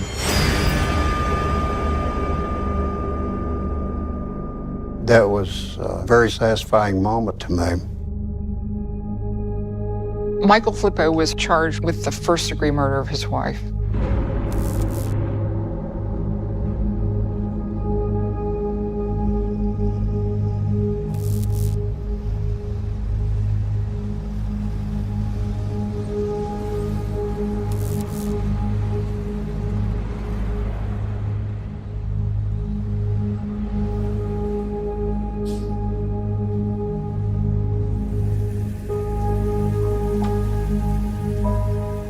You fought for justice for her. You wouldn't have been able to live without justice for her. But it didn't make the pain go away. We never got a confession. We never heard anything other than the fabrication he told us up front. We did debate whether or not anybody else was involved. But when we sat and listened to Garland Burke tell us that he was at that cabin for 5, 6, 7 days, he could not find a molecule or a hair sample or a blood spatter or anything that did not belong to those two people.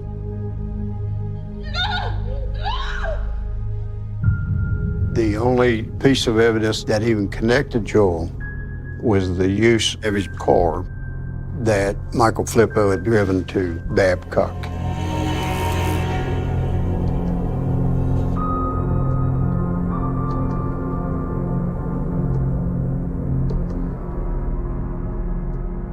I thought I was good in judging people. And to look back and see all these clues that I missed, that I just didn't see. There wasn't a stalker. Michael was the stalker.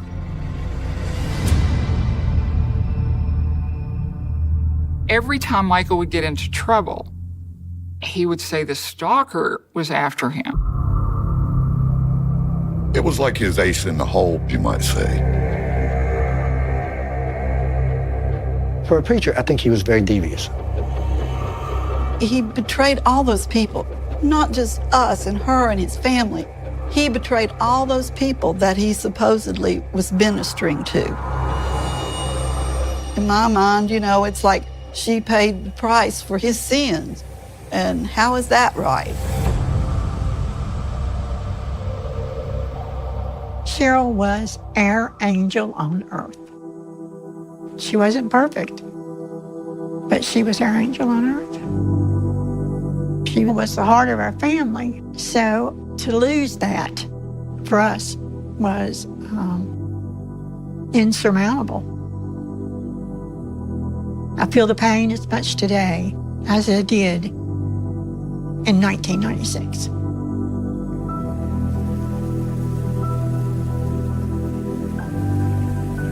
We had to move on. We did our own things. It was extremely hard to do it without her. It was for me.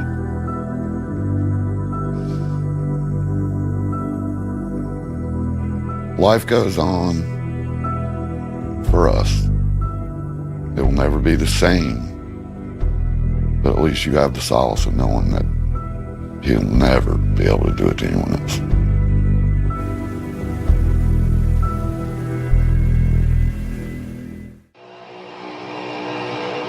We had a cabin on Stump Island. I'm not saying that evil things were happening, but it was a creepy space. There were rumors galore. They were concerned that you have a serial killer in your community. That cabin holds an awful lot of secrets.